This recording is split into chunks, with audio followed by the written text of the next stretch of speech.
Shabba-da-ba, skibidi-bidoo-bop, skibidi-ba, skibidi-bidoo, skibidi-day, skip, skibidi-gay. Oh yeah, I'm back on streaming, yeah. And I'm streaming Genshin, cause I wanna know what happens in the new story. Yeah. Whoa. Come and watch my stream. Skibidi-bidoo, skibidi-bop, skip, skibidi-bop, hey. Hello everyone, I hope you have a good day or a good night, depending when you're watching. Hi, how you doing? Hope you're fine, I hope you're good, I hope everyone treats you nice. It's been a few days, not that much, just a little bit. And I'm here, I'm back with another Genshin playthrough of the story. Ooh, I have to play this. Oh, don't be sad. Go meet Nouvellette. Whoop. I hope everyone's good. I hope you're fine. I hope you're nice. I hope you're nice, real good. I'm a bit tired, but I'm excited. I see everyone's like wowed by the story. I haven't spoiled nothing for myself, thank God. So we'll see. We'll have a lot of surprises. I can't wait. I can't wait to see what's gonna happen.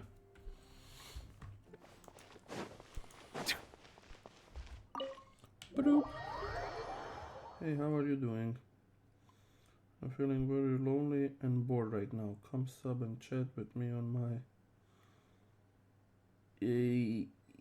Yeah, thanks, no thanks.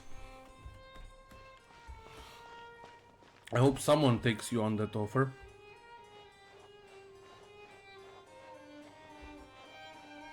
So guys, if you want, you can go to this scammer or whatever the fuck it is. Finally. A bot. What happened? Why are you so... Is something wrong? Monsieur Neuvillette and Lady Furine, they seem to have gotten into a dispute. Oh my god. Please go see for yourself. Something has happened. Ooh. Like I said, I've already explained everything. And yet the problem has not been properly solved. There is little space for excuses between us. It is not my intention to offend you, but please, tell me where you stand. You are the Hydro Archon Focalor, are you not? Look at this. This is a list of the victims from the recent Poisson incident. Poisson? Huh, bitch? Now you worried, huh? You mean... they're all... Dead! We did not arrive in time to avert this disaster. Christ, I'm so And pissed. I will not have it happen again. I will say this once more. You must tell me everything you know. Yesterday, I found 3 stone slates in some ancient ruins near Poisson. Do you know anything about those? Seriously? You're questioning me like this is a court case now. I don't know anything about that. But you found them in some ancient ruins, you say? That's correct. Which is why I came to ask you some questions. There should have been 4 slates, but one of them was missing. The other 3 feature different images that seem to correlate to the prophecy.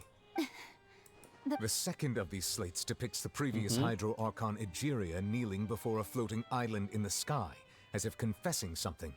Do you know nothing of this either? I don't. I've never seen such slates. I'll ask you again. Do you really have no information regarding the previous Archon? My deciphering of the slates indicates that the Hydro Archon Egeria once had to confess to, or apologize for, a certain sin. If anyone would know about it, it should be you. That's right. He's right. All gods don't have the same secrets, you know. She was herself and I'm me. Is it really so strange that I know nothing? I understand your concerns, but I'm sorry. I just don't have anything to tell you. Forgive me for saying this now, Lady Furina, but I have long known of your various secret investigations into certain matters. There are several indications that you have been investigating the prophecy on the sly. This is not strange in itself, considering that you are the Hydro Archon. But it is strange that you should also claim to not know any of Egeria's secrets, as well as do nothing following your inquiries. You have never been as superficial as you have presented yourself to be, nor are you a fool. And yet, your behavior is very inconsistent. Because she knows jack shit. So you've been watching me all this time, have you? I didn't think you were that type. Or is she just mad? Well, since you know about my secret investigations, then you should know I'm actually working to take care of it. There's no point questioning or suspecting me. You're the Eudix, but you're still my subordinate. You should be following my lead. Technically, he does not need to follow your lead. He's a dragon who's much powerful than you, Furina. Just trust in me. You're Archon, and do as I say. Never mind whether you can truly convince yourself to or not. It'll all turn out fine. Yeah, when everyone's dead, huh? That's all I I'm so have to pissed at say. Furina. We do not discuss this matter again. Oh, the opera's about to start. Toodles!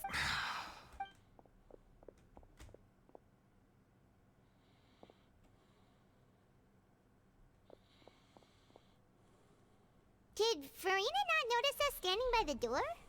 Wonder what's up with her. She was smiling. She didn't seem in the mood to care if we were listening in or not. She seems deeply troubled.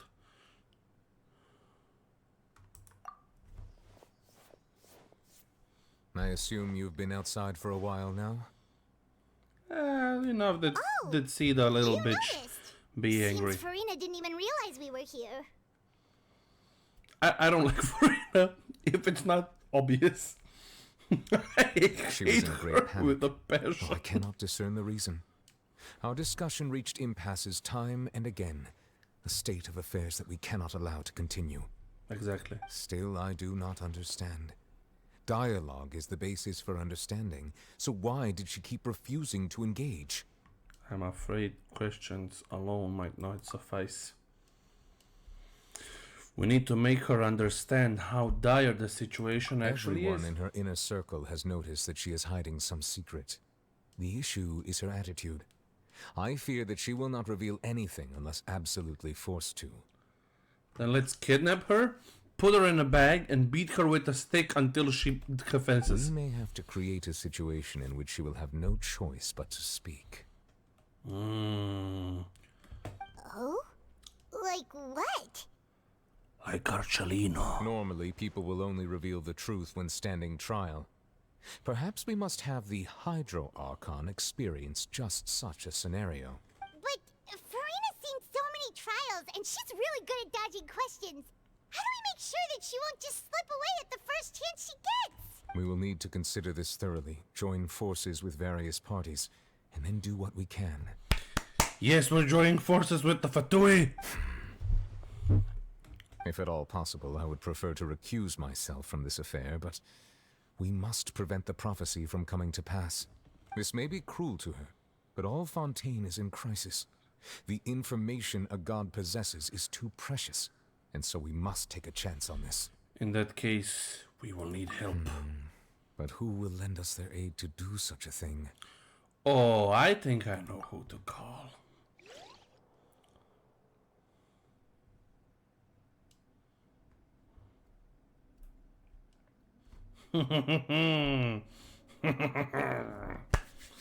Here comes our dear friend, one of the harbingers. Oh my god, I can't wait. Well, that's everyone, huh? Speaking of which, it was pretty smart of you to think of hiding here. Yep. Poisson was just involved in a disaster, so it's presently devoid of people. That naturally makes it the best choice. Exactly. And here you are drinking tea like it's the most natural thing in the world, huh? That's what family should do. Sit and enjoy a leisurely time together. Ah, do you find me a part of your family? It's nice to enjoy tea here, you know? Care for a cup? Lend me your ears, everyone. Or perhaps one of you might like to start us off. How about you, friend? Me? No, I don't think I can. Then, how about you, good sir? I fear that I will cause the mood on this boat to become as somber as it is in court. Well then, I guess we're lucky we've got a local like me to organize things. Wonderful, the spotlight at last. I guess I'll be facilitating things from here. That was a little long-winded, don't you think? Oh, ho, ho, ho, ho. Scissor, scissor. Oh, you might be right. Anyway, to cut to the chase, our friend here, the Traveler, has brought us together to discuss something. As for what that is, well, let's start by saying that we'll be pooling our efforts together to create a series of traps. Oh, how intriguing. Well, it's just an expression, really. One that I just learned from Chlorand, and used on the spot. So, let's invite her to explain in detail. A round of applause. Huh? Didn't you say that you would be facilitating this? Oh, come now. Your work doesn't involve much public speaking, right? This is a good chance to practice. You might even pick up some fancy oratory tricks to impress your boss with in the future. I see. And what does my boss say? He is glad that you consider him your boss. Do go on.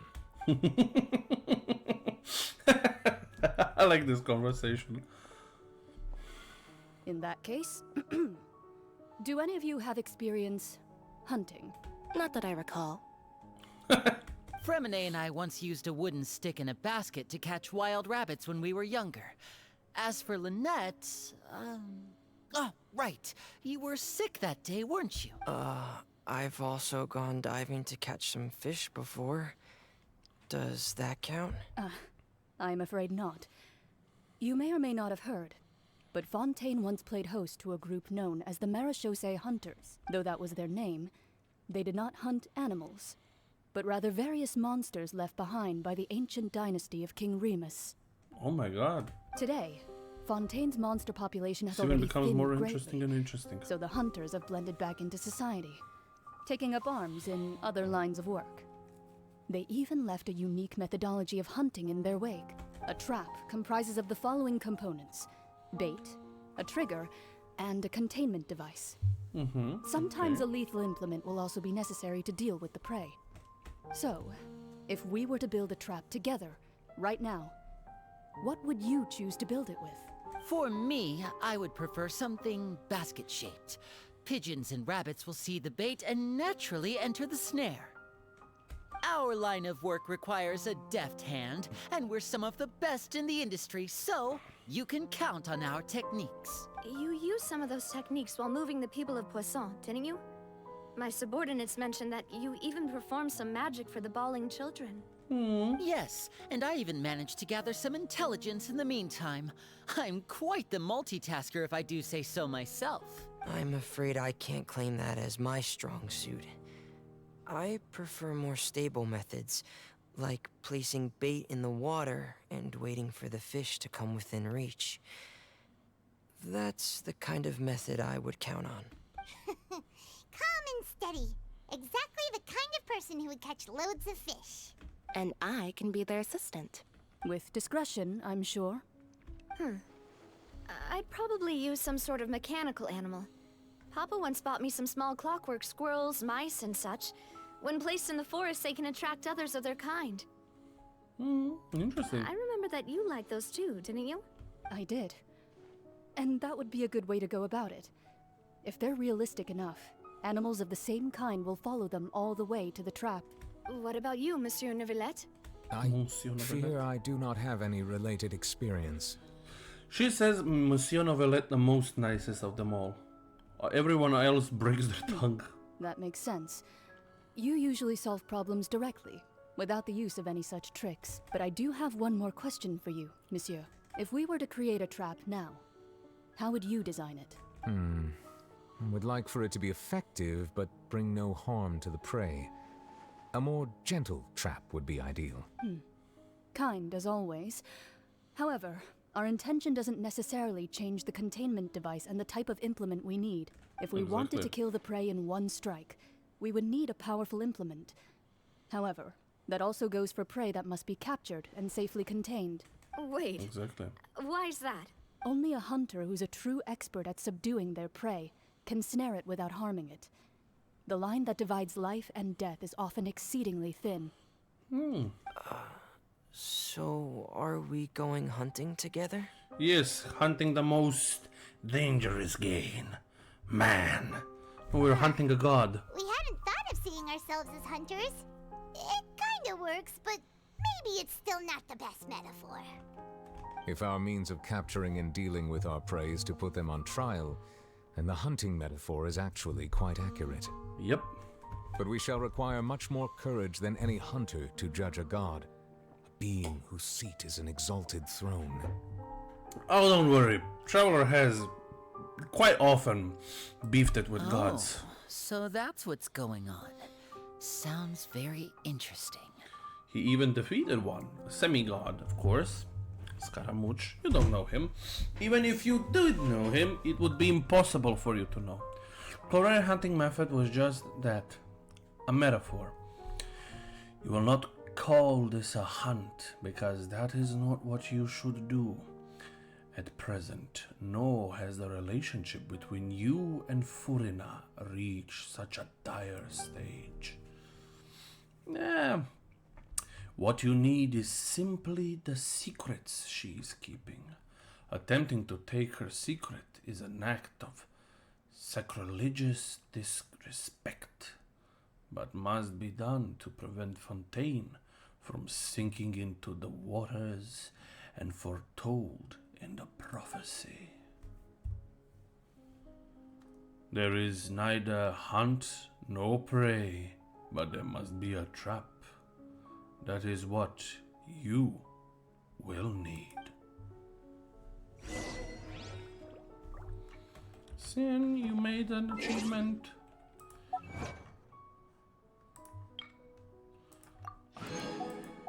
I don't know why, but Genshin has, Jesus Christ, such a good music score.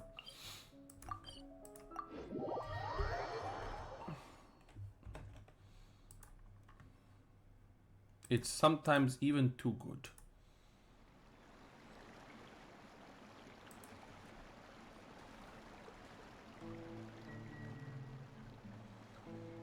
Yeah, nothing important.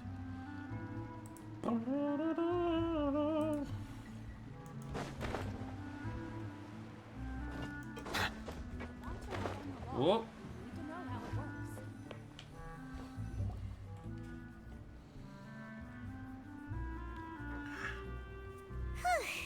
It's been a tough few days, hasn't it? So much has been happening. Those meetings sure did make me hungry. Paimon didn't think the meetings would go on for so long, but everyone seemed pretty fired up, huh? Even Paimon's hungry as always. Paimon thought they'd be at least a little frightened. Well, Fremine was, now that Paimon thinks about it, but everyone else just looked a little surprised. Do you feel more comfortable after the meeting, Paimon? Well, it's hard to say. Paimon doesn't have any experience with this sort of thing. But with you around, Paimon sure will do great. Recently, I've been I saw a clip of a certain very good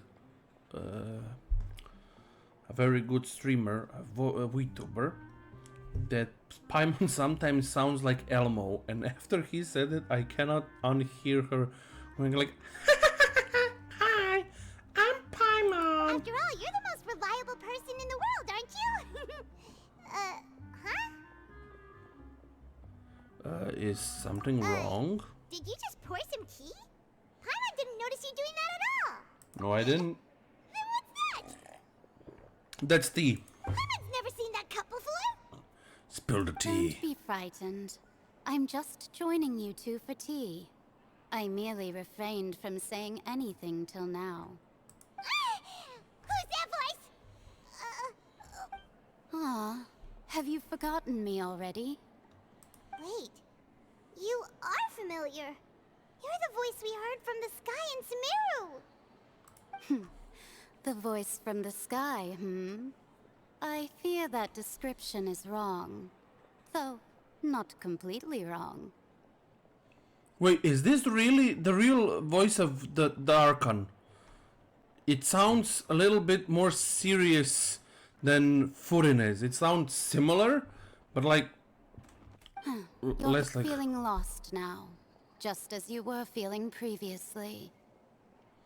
I sensed that confusion and thus came to you. Guiding people is an irresistible hobby of mine, after all. Who are you and what do you want with us? Consider me a passerby, just accepting a commission from my friend's disciple on a whim. Friend's disciple. When Fontaine's prophecy The comes prophecy. Yes, what has been prophesied will be fulfilled. You may view such things as the history of the future. true. So this is actually the Magistus shit. What? Then is there any way we can stop it? I believe you have witnessed a failed attempt with your own eyes. Can everything in Tevat so easily be changed? There is it again. Fate. Can there really be no explanation? Ah, so you've caught on. Just as prophecies are usually only the future as seen from the perspectives of the gods, could things be happening in hidden corners where the gods' gaze does not fall? Jesus Christ, I love her voice. That posh British accent. Are the things that you shall see different from the fate that the gods perceive? What is she talking about? It all sounds really impressive and important and stuff, but it also sounds kind of scary.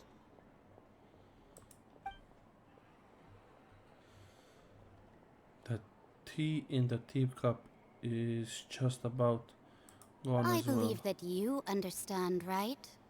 Some things are insignificant, but others you must reach out to change. Ultimately, fate shall serve as your only guide, no Okay. matter what will happen in Tevat's future. All you need to do is to play your part. Haha, I'm already playing as the traveler. This was good tea, by the way. Thank you for your hospitality. Well, that'll be all for today. The voice. It's gone. Mage N. Is this the clue you're leaving for us? The unexpected new. When you wake up, someone seems to be outside. What? I want to hear someone talking. Alright, coming.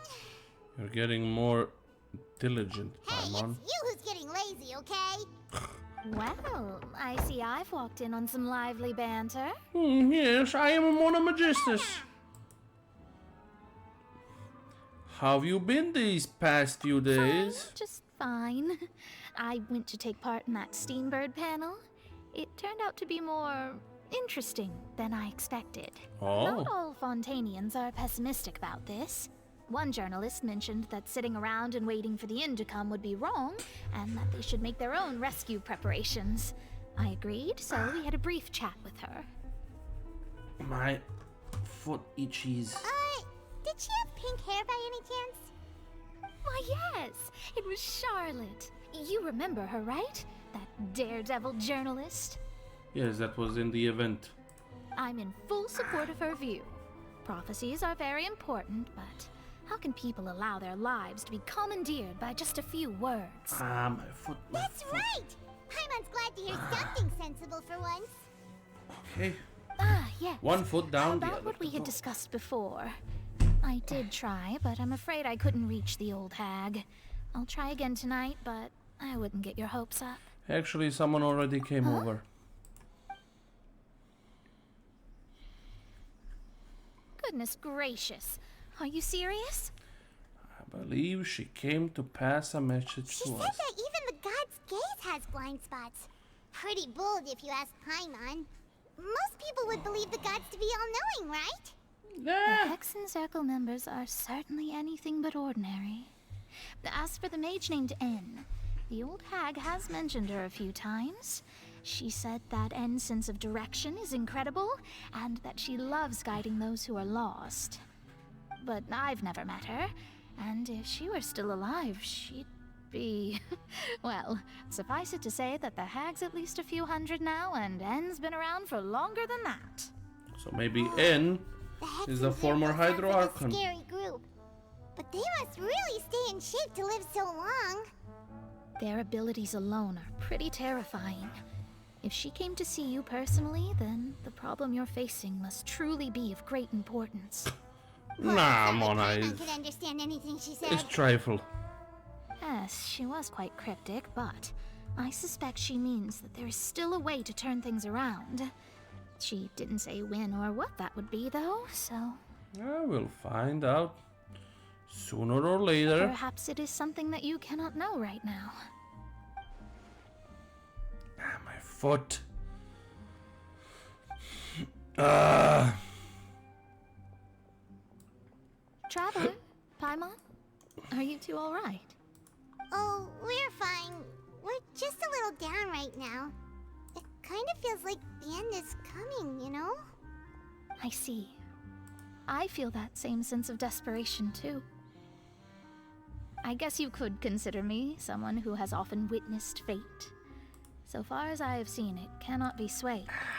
But even so, I still hope for and believe in miracles. Ah. Astrology is eternal and rational, but fate may not be. It is cruel, but it can also be beautiful. Perhaps that's what N was trying to tell you. Nice point of Not to looking. lose heart, and to believe that what you are seeing playing out before you is not yet set in stone.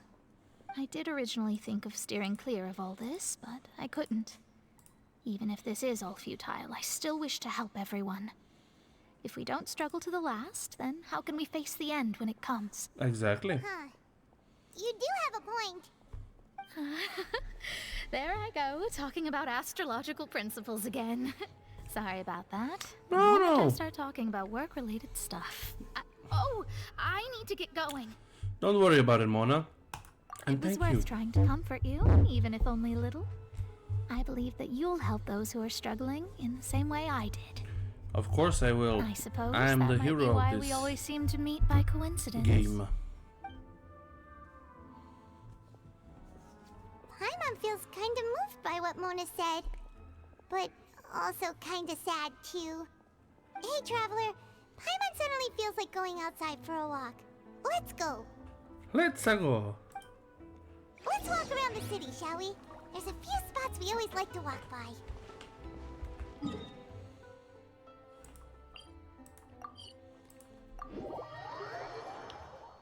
Let's go.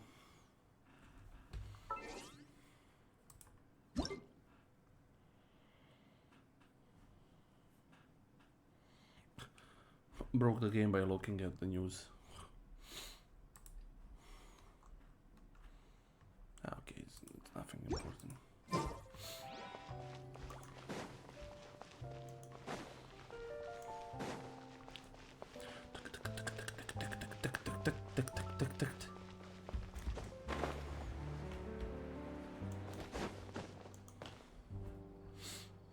Our names are written in this newspaper. What's going on? Maybe we're famous. Let Paimon see. The underwater stronghold, the Fortress of Meripede, has continued in its noble autonomy, but that does not mean that others cannot interact with it. My recent attempts to enter the fortress bore little fruit. Huh. Guess Charlotte still hasn't given up on that. Yeah, she hasn't. Probably. Thus, did an Outlander friend become the focus of this report? A blonde adventurer with their white fairy, legends trailing in their wake. It is said that this mysterious traveler once visited the underwater fortress. White So fairy. while the fortress's interior remains a mystery behind closed doors, do not fear, for the tales of the traveler contain surprises in spades. Journalist Charlotte's biggest scoop yet, the Traveler's Trail, World Walker. Huh. Charlotte took so many awesome photos of us and we never even noticed her. She hasn't been able to get a hold of anything at the fortress, so since we're easier to find, she's using us as the subject matter instead? That sure seems to be the case. Ugh, seriously? Well, fine. Those headlines and photos do look cool, so Paimon will forgive her this time. Of course you will, Paimon. She's nice. Don't be mean to Paimon. Paimon, don't be mean to Charlotte. She's a nice person. Ah, of course, food. Ah, let's go eat. Let's go eat. We're here! Paimon's hungry. Oh, I knew it. Should we go in and get something to eat? Ah, Paimon, when it's with you, of course we're gonna go eat, so... Why not? Paimon the glutton.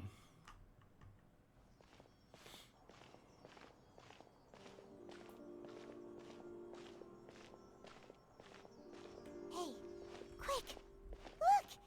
That's the limited edition only 16 slices a day cake! It hasn't already sold out for the It day? was so delicious the last time we tried it! Despite the tense situation we were in, let's give it another go. I'm sure it'll be great! We can't let anyone get ahead of us. 1 slice of cake, please. Someone showed up after all! Oh, wait, you're the one from the Palais Mermonia. Oh, I are like you here their to buy wings. Cake too? It seems Monsieur Nervalette was right. You really can eat. Did he really say something like that? That's right. Even he has his own preferences when it comes to food. As for me, I love the cake and coffee here. Do you come here often? Oh my god. Usually every day. Oh, you have the Mora, huh? Every day? It's part of my daily schedule, apart from work. I shall have my cake and coffee. Then what if someone told you one day that this place would be closing soon, and you wouldn't get to eat cake here anymore? What would you think? But why would it close? Well, Paimon doesn't know either, but maybe the waters will rise tomorrow. You know, like in the prophecy. Who the hell is trying to get in? Nah, man, sorry, but I'm playing. Oh, the prophecy. To be honest, I haven't paid much attention to that. No. Still, even if there'd be no more cake tomorrow, that wouldn't keep me from having some What today. the hell? What just kept? Oh my god. Rin 77777777777. Thank you for the follow. Oh my god, I got scared for a second. Jesus Christ, this pop-up scares me every freaking time. Hi, how are you? Thanks for joining. Thank you for selling your soul to me. Now you are mine. Welcome to the cult of the incubus Mephistopheles, the most cutest femboy of them all. Eating in general. You might not be Ooh. able to eat tomorrow, but if you can do so today, then you should carry on. That's what people call living, you know. Jesus Christ, when a Melusine has it more sorted in life than fucking Paimon. Don't be sad. Excuse me, could I have 2 more slices of cake to go? These 2 slices are for you. Sijuin said that this kind of expression you're making is what humans call being sad. Oh my god. Oh, you know Sijuin? Who doesn't know I Sijuin? sure do. She was born before me, and she sometimes comes to the surface to teach us things about humans. She said that Humans? humans are creatures that are saddened easily, yes, and you can only lift their spirits by feeding them delicious food. So please try the cakes here. Are we sure that the Melusine aren't just aliens? Because they talk like the spoofed aliens, like everyone was making spoof of aliens. It's like, yes, human, We here know that you like cake. I've got Me, something else to human do, so I'll go too. now. You two try to stay in a good mood after eating, all right? Bye. Oh my god, they're just too cute. Whoever made the design of the melusines, they need to raise his pay. And there she goes. All right, let's dig in. I'm sure this cake will be delicious. Paimon, everything is delicious to you, because you're just a black It's more hole. delicious than last time. And the flavor gets even better with the sip of tea. It sure would be nice if we could come again tomorrow. Yeah, of course. Sure would be nice if we could always eat delicious food here. Why do I have a feeling it's like building up that like tomorrow flood, nothing exists. No more Fontaine. That's why it's so building up for tomorrow. Let's see if I have a new recipe. It's like, oh, I wish, he wish, everyone wish, tomorrow. Yes, I'd like to see the menu, please. Yes, recipes. Purchase. Purchase. Purchase. Thank you. Thank you. I need to spend this money on something. Okay, it just sold out. Okay.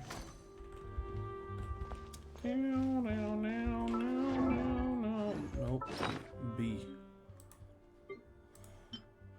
Use. Thank you.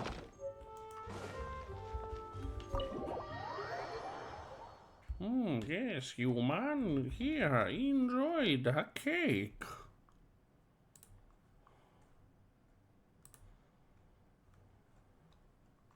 Oh, we're near the Seabird office. Let's go look for Charlotte and have a chat. Have a chat. Oh, bonjour, Monsieur Charlotte. What makes you come here? Traveler and Paimon! Love how it was sunny Have you seen the a article I second wrote ago. about you? Ha!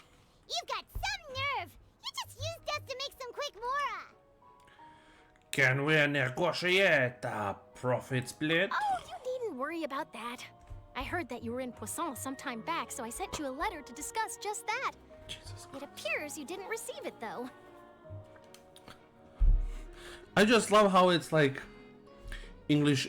It's like so English, French sounding word. English. It's all right, though. I've set aside Croissant. the amount intended for you. I've even set the table with some food. We ate already. Oh, you're the best. Paimon, you just ate. You're almost a little too easy to win over, Paimon. If I were a journalist with ulterior motives, you'd be in trouble now, you know. Oh, Paimon knows you're not like that. Still, what brings you here all of a sudden? Were you looking for me? Yes, we were looking for you. When Mona mentioned you, we thought of coming to see you at work. I see. It seems you've already bumped into Mona here in Fontaine.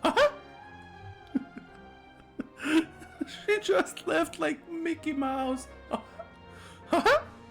I see. So she mentioned me? What did she say?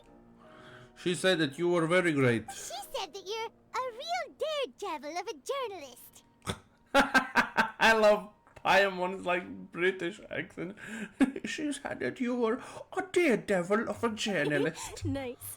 In which case, can this daredevil journalist dare to request an exclusive interview with the Nice. legendary traveler and Paimon? Of course. So your article in the paper today doesn't count? Oh, of course it doesn't. That was more like live photography. What I'd like to do is dive deeper and ask you to talk about the things you've seen and experienced. You seriously want to interview me? Yeah.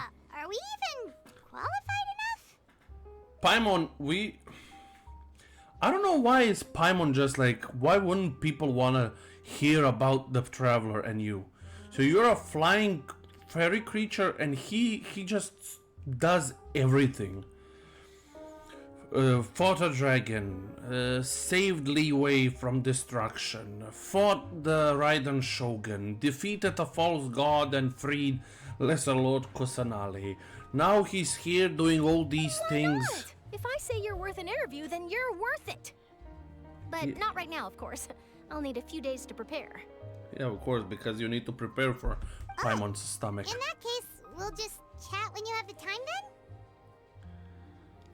then? Oh, so that's a yes? Ooh, splendid! I'll tell the editor-in-chief immediately. I'll have to apply for lighting, a venue, some props, and... Whew, so much to get done now. Talk to you later.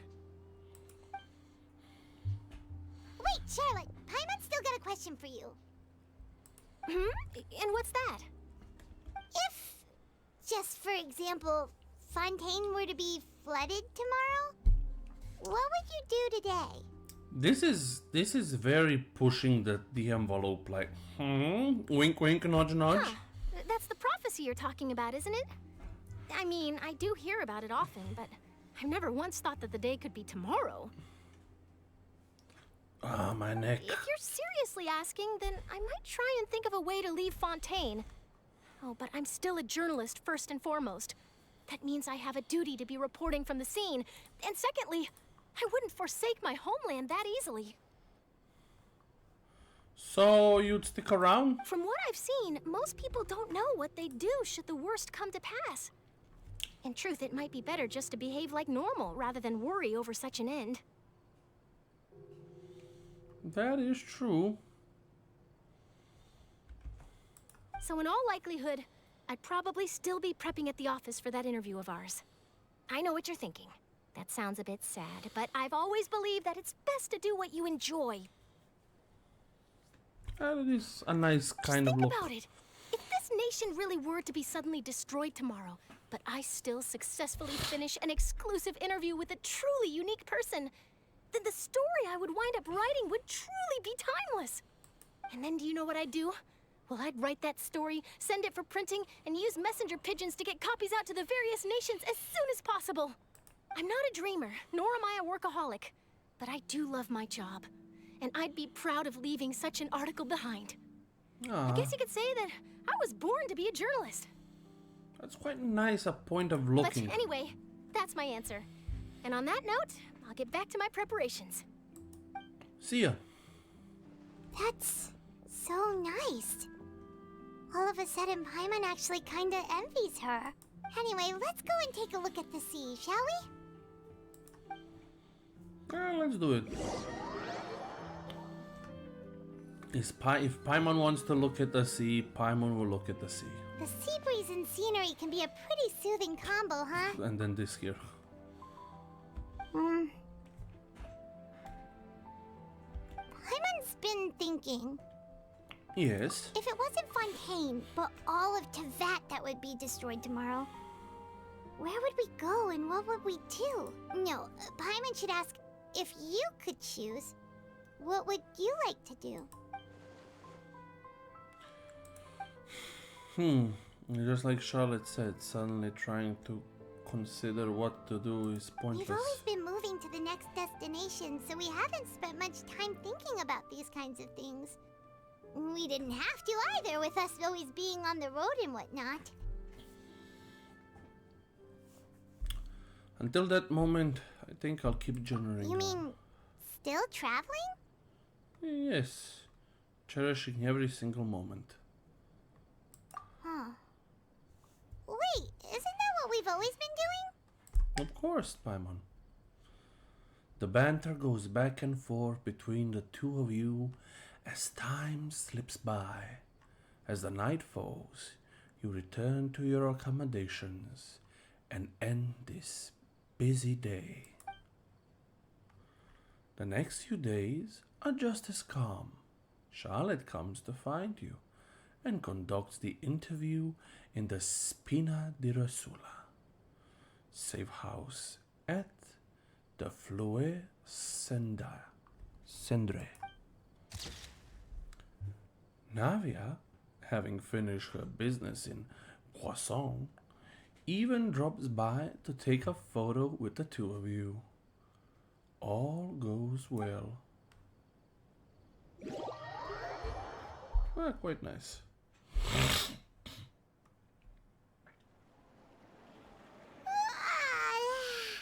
Feels like you'll grow mold if you stay here long enough. But it's still better than the Fortress of Mirapede, that's for sure.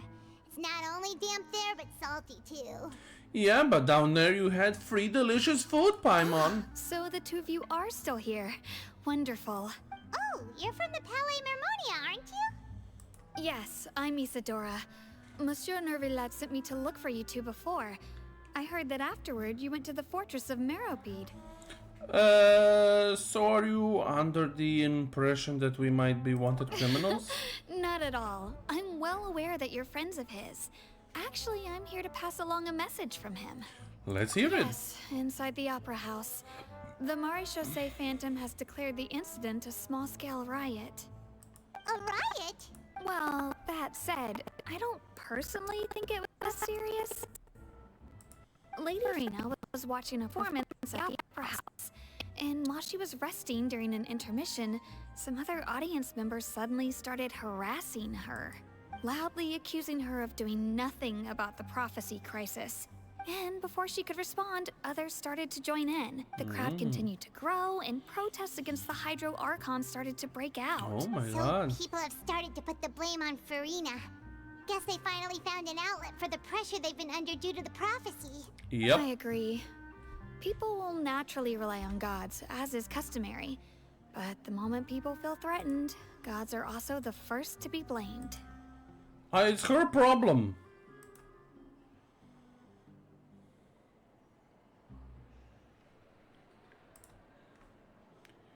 It's not our problem that she's like that. Well, just doing something.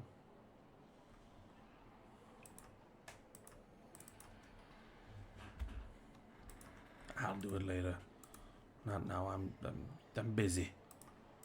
So what happened after that? Is Farina okay? No, she's dead. Seeing that the situation was spiraling out of control and that further argument was pointless, she claimed that she'd gotten tired of this and left in a hurry. The Maréchaussée Phantom had their hands full maintaining order and did not catch where Lady Farina had gone. Only when things had stabilized did we realize that she had gone missing. Interesting. So, you mean she's still missing? That's right. The Maréchaussée has dispatched many people to search for her, but we don't have any leads yet. That said, I don't think there's much to worry about. She is a god after all. Even if she were to fall into the hands of rioters, what could ordinary people do to her? Don't be so. You know, I understand the situation. Good. Monsieur Nervillat sent me to tell you about the situation, but he didn't say anything else.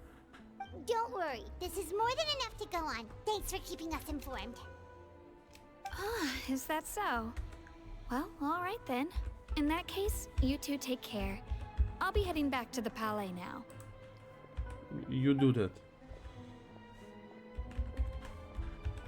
Well, sounds like we should hurry over to Poisson then. To Poisson. To Poisson.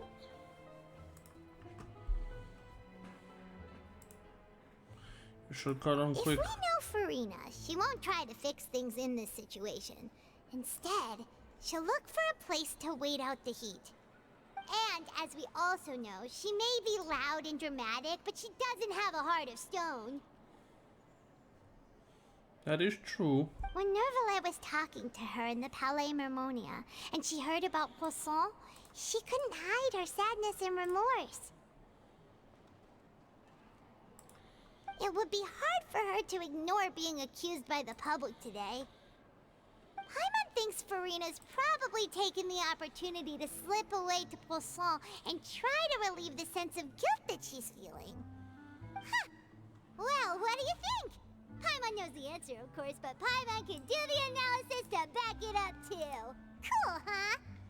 Very cool, Paimon. Bravo.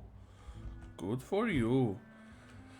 I see becoming a detective does you some good. In that case, there's not a moment to lose. Poisson, here we come! Poisson! I'll never get goddamn bored of saying Poisson. Never. You will never see me say no to poisson. Okay.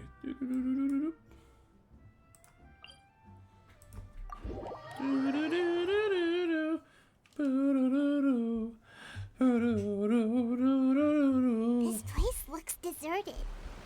Guess all the survivors must have evacuated already. All that's left here are signs of devastation. Is that Furina Furina? really be here? Let's try to find her as soon as possible. Boom, bitch. I'm here. That's Furina, right over there. She really is here all on her own. Stay quiet. Should I just give up? Yes, This is all meaningless. yes. Jump in the water. What was meant to happen did happen after all. Everyone's dead.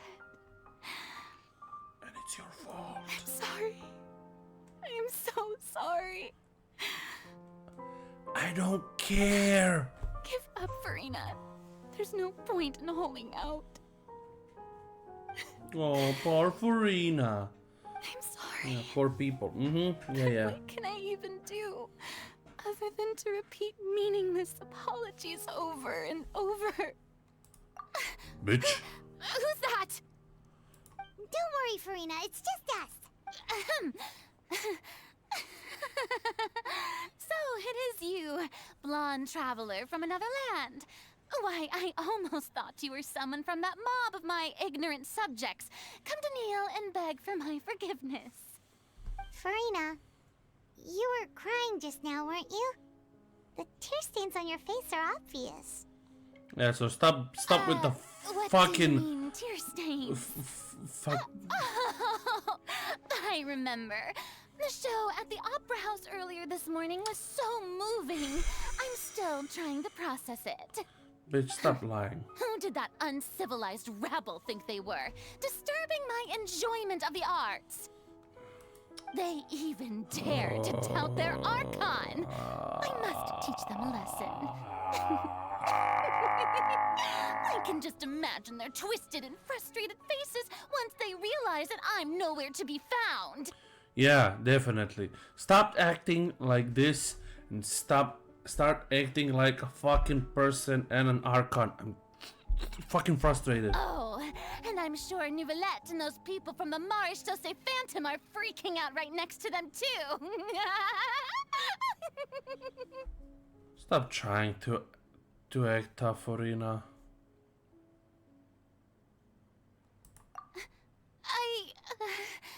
Of course not. Hey, there she is! The Hydro Archon's over there!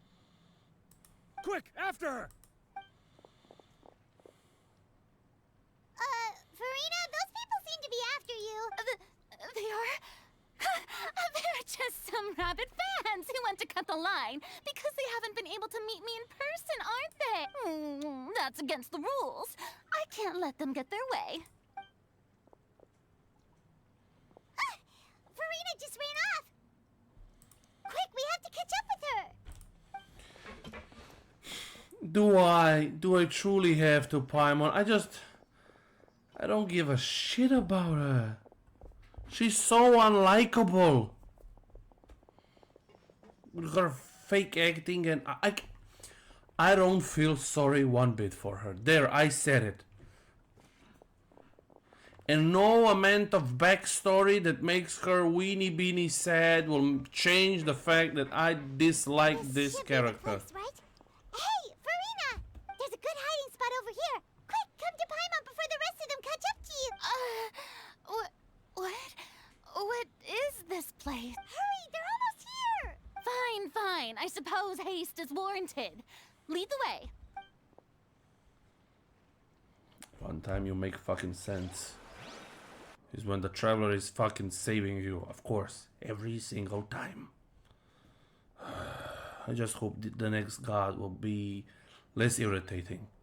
Because I don't know, I don't like snobbish behavior and her acting tough when Paimon's she's not. exhausted.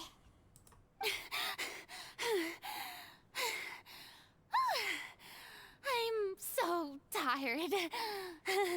I totally thought they had caught me. No, I mean, I merely gave in to the sheer enthusiasm they displayed.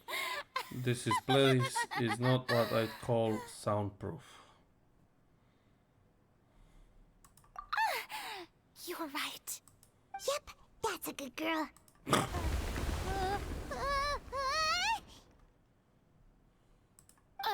What's happening? The ground's shaking. Is it an earthquake?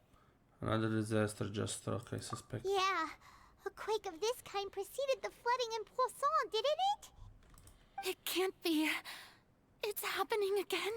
Well, there's no need to worry too much about that. Neverlette's made some emergency plans, so the evacuation should go a lot smoother this time. Yeah, I hope you're right. But the people of Poisson, they've already... Yes, Furina finally reached her limit. Now that she's talking about her actual feelings, she's starting to look far less stiff. You begin to talk about Furina's because... It's true. I've been investigating the prophecy for hundreds of years. Oh, finally she's open. I once had informants all over Tevat, searching for clues and feeding information back to me. I've tried all kinds of ways, too, to hold back the sea. Anything to keep the coastline from advancing. But all my efforts proved to be futile in the end. Really, the truth has been clear to me for a very long time. We cannot make an enemy of the divine. No matter what we do, the will of the heavenly principles will have its way, and the prophecy shall be fulfilled. You still haven't given up, right? Give up. I do love the sound of that phrase. It would mean finally coming to terms with fate, but also for me to finally be free. But that would also mean that all hope would disappear. Indeed. I've thought about giving up so many times, especially after we almost lost Poisson. Fate is really unreasonable, isn't it? It has no heart and obeys no rules.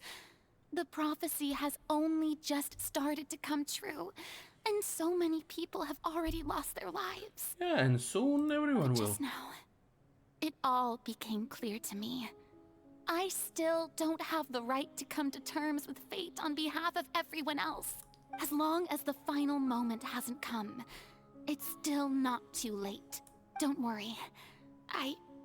I will keep hope alive for everyone until the very end. But you need to open up to us so we know what the fuck is true. That's enough for now. I got the impulse to play the stricken maiden, but honestly, considering my rank and station, that wasn't a good fit at all. And back to disliking you. Don't take any of what I just said seriously. How could I possibly let Fontaine fall to the whims of trivial prophecy? Come on! Paimon could have sworn you were actually being honest just now.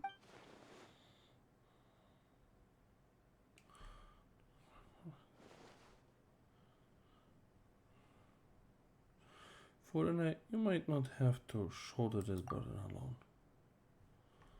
Although I do not know what you might be keeping from everyone, your people are more than willing to share your burden. Share my burden? That's impossible. It was fated right from the start that this would be my duty alone.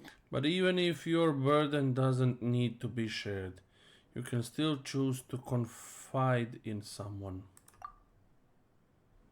Just share it with me. I'm what you'd call a witness. A witness?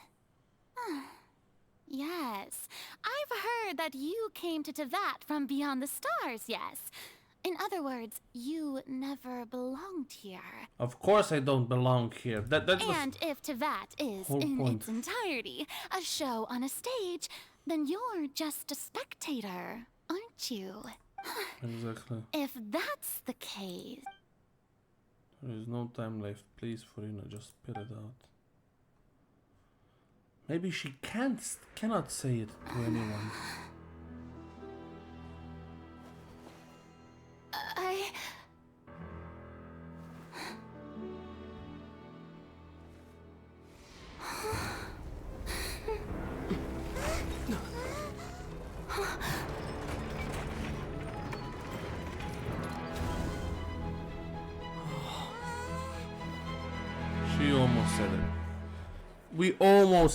had her to say it.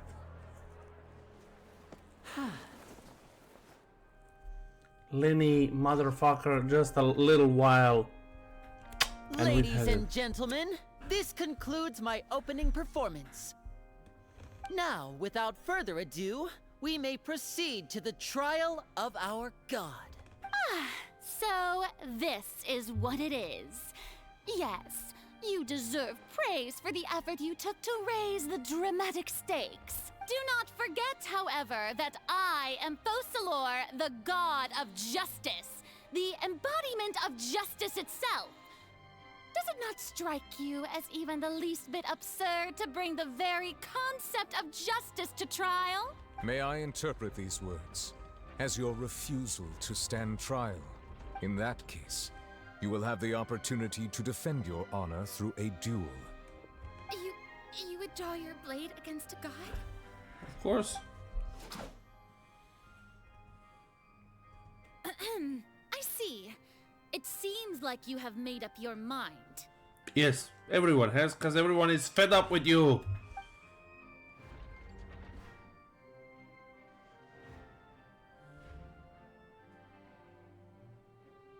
Paimon can't believe it. She just surrendered. What the heck is going on? Did I just see an Archon surrender to a human? Wow, how utterly humiliating. Lady Furina, what is the meaning of this? It would seem that there has been a misunderstanding.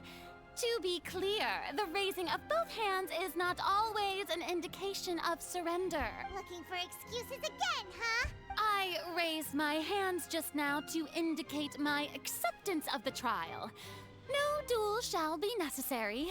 Yeah, because you know you can't win. I will admit that I've been running away for a long time. I'm sorry, everyone. I was unable to protect the people of Poisson. It is my duty to stand trial for my crimes. You are not the only ones to be disappointed in me. I, too, am exceedingly disappointed in myself. But now, it is time for the Hydro Archon to show you her courage and resolve. I, Furina, will use this trial to show the world the true meaning of justice! This time, I will protect you. Okay. Applaud and rejoice. One of the most outrageous and fantastical arcs known to the opera epiclese is now unfolding before your eyes. Okay, let's see, let's see. Mark my words. This shall be one of the most exhilarating and brilliant shows ever to grace the stage of Fontaine. The trial of the Hydro Archon, And how I will now begin. and how I haven't got this and it's here. Oh, now we're making history. Why does it feel like Furina just took over the whole thing? Like, come on! Didn't she just get forced to stand trial for her crimes? Also, even though she's still acting super dramatic, she is taking this seriously this time, right? All right, Oh, then. we'll see. Who will be my opponent in this trial? The court asks the prosecutor to please take the stand.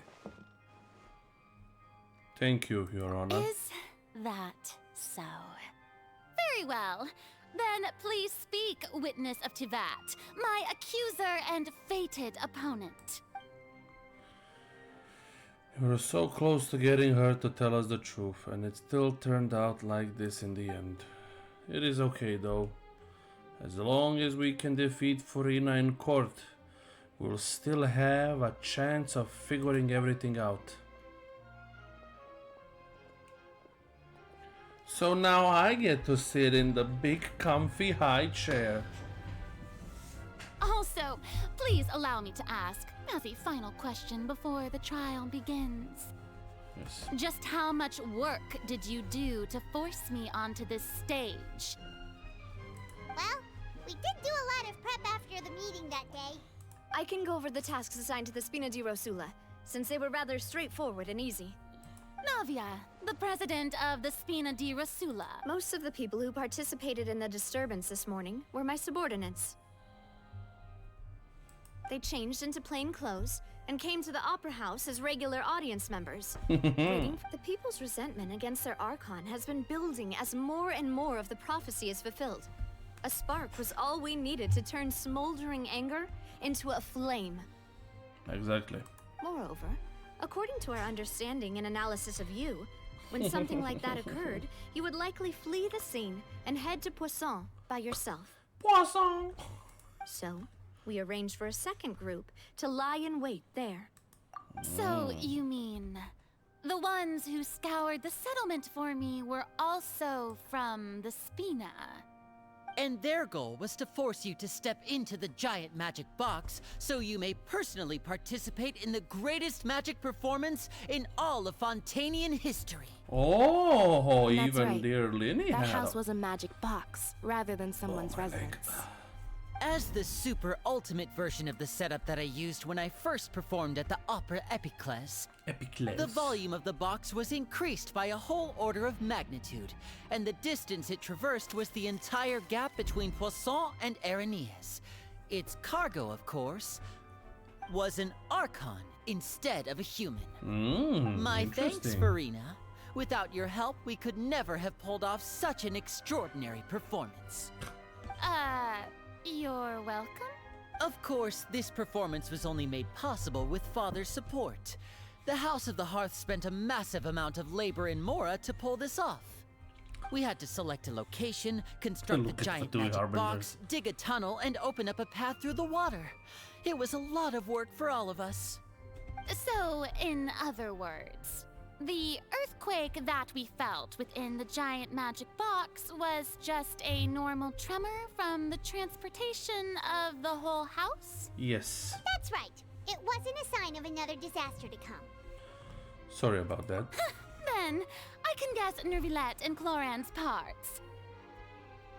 You gathered a crowd, prepared a stage, and made sure that the champion duelist would be immediately ready for a fight. Of course. Also that as soon as I appeared on the stage, the trial may commence without a hitch.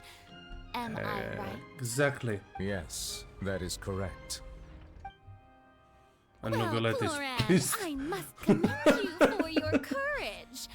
Only the most outstanding champion duelist in all of Fontaine would accept a duel with an Archon without flinching. You're not anything special. No one As thinks for you're you, frightening. traveler, I suppose your role was to keep me distracted with conversation once you found me in Poisson. You make sure that I didn't notice anything amiss before revealing yourself as my prosecutor once we'd arrived onto the stage. Nope. My mission was to give you one last chance. We hope that you would share your secret with us before the magic box hit the stage. Is that so? Then I suppose I must have missed my final chance. Yes, because you're a puss. It's fine. It matters not. What's done is done. The stage is already set, so there's no reason to disappoint the audience. Let's see this trial through to the very end. And what's the end? What's the end? Yeah, the only thing we can do now is to judge the Hydro Archon. Still, I can't help but a little bothered by the conversation earlier. What did Furina want to say to me right before we arrived on the stage? Sir Prosecutor, please allow me to pass this along. This is a document that Miss Charlotte applied for and received permission to share with you during the trial. According to her, it should speed up the proceedings. Okay. Huh? Charlotte wanted to give us something? Oh, so she's here too! Hey, Charlotte! She's long been time unseen. the entire time. Isn't this the exclusive interview that she did with us before? So she's already finished it, huh? Wait, then that means this document is a perfect timeline of everything that's happened ever since we stepped foot in Fontaine! So in other words, we can refer to this anthology of evidence every time we want to use something from our journey as evidence for an argument! It is a super practical Let's gift. quickly confirm the information in it. Just think of it as a refresher, alright? Okay, it's not been... You defeated the Hydro Archon in first duel you took part in at the Opera House. That's one for the history books, all right. Wait, is she gonna... I didn't think that you'd wind up getting to the bottom of the case I'd been following all this time. I guess you could also see this as a happy coincidence. She's gonna voice every single This one. is the first time Monsieur Nervillette had a difference of opinion with the oratories. The Hydro Archon figure it out. Hmm. She's an extraordinary person. Her instinct must mean something. The fortress of Meripede was almost destroyed in a single day. That I didn't witness that scene personally will always be a source of professional regret, I think. Jesus Christ. According to Monsieur Nervillette, both Child and that whale should have been in the primordial sea at that time. Hmm. I nearly lost my awesome friend Navia. To be honest, that still gives me shivers. The words of someone as extraordinary as a witch can probably only be truly understood when something surreal happens to you. Very nice. Very nice. Jesus Christ. Now let's The begin prosecution and the defense are both in position. The trial shall now begin. Let's begin this. Oh, come on, Nervillette. There's no need to repeat all the unimportant legalese. Oh, yes, there is. Just fast forward to the part where the prosecution lays out my offenses.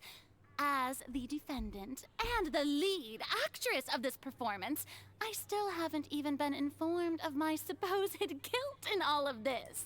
Of course, it is only natural for humans to struggle to understand the actions of a god.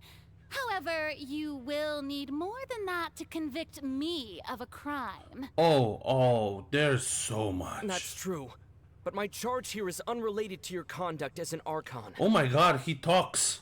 Instead, I would like to charge you as a fraud who's never been the Archon in the first place. Wait. Oh my god. What was that? Lady Furina's a fraud? Oh. I came here thinking that we were going to try the Hydro Archon for Here we forsaking go. her duty, but did I hear that right? She's not our Archon at all? Charge accepted. Novelette's even pissed at her and he thinks Lady it's true. Furina, do you plead guilty to the charge? It's true. Lady Furina. I plead not guilty. How can I be guilty? There is no way that I, Focalor, otherwise known as Furina de Fontaine, a member of the Seven and the Regina of all waters, kindreds, peoples, and laws of Fontaine, could be anything other than your true Archon. Yeah. Even though Lady Furina can be rather eccentric, isn't it going too far to doubt her very identity? No. Not at all. Yeah, I've never questioned her identity either. Sure, Lady Furina can be super irresponsible, but what grounds does that prosecutor have to make such a huge claim? Because she's not the fucking Archon. I have cause to Definitely. believe that common sense will prevail in this case. Many of the members of the audience have known me as the Hydro Archon ever since they were born. There would be no fooling their memory. Born with these nuts in your mouth. See? Even the Oratrice has decided to show me its favor. Are you sure you want to commit to a charge that will never be upheld? If you You'll wish see. to drop the case, I can promise you as the god of justice that you will not have to face trial for making a false accusation. Nope. We will treat everything that's happened as a dramatic spectacle and move on with our lives. What do you say to that? An argument with near impossible odds, huh? We have to not only refute Furina's claims, but also overturn the long-held beliefs of the people. The people only see you as their Archon because their long-held belief. Well, I tried to give you the chance to surrender. If you must persist, I'm then going let me Phoenix ask, right on your ass. if you believe I'm not the Archon, then what manner of being do you think I am? And if I was not the Archon, then how did I manage to live for over 500 years? Well, there's a lot of creatures who can live that long that aren't the Hydro Archon. Novelette is one to look at. We gotta think carefully. What do we know to be spectacle about Furina exactly?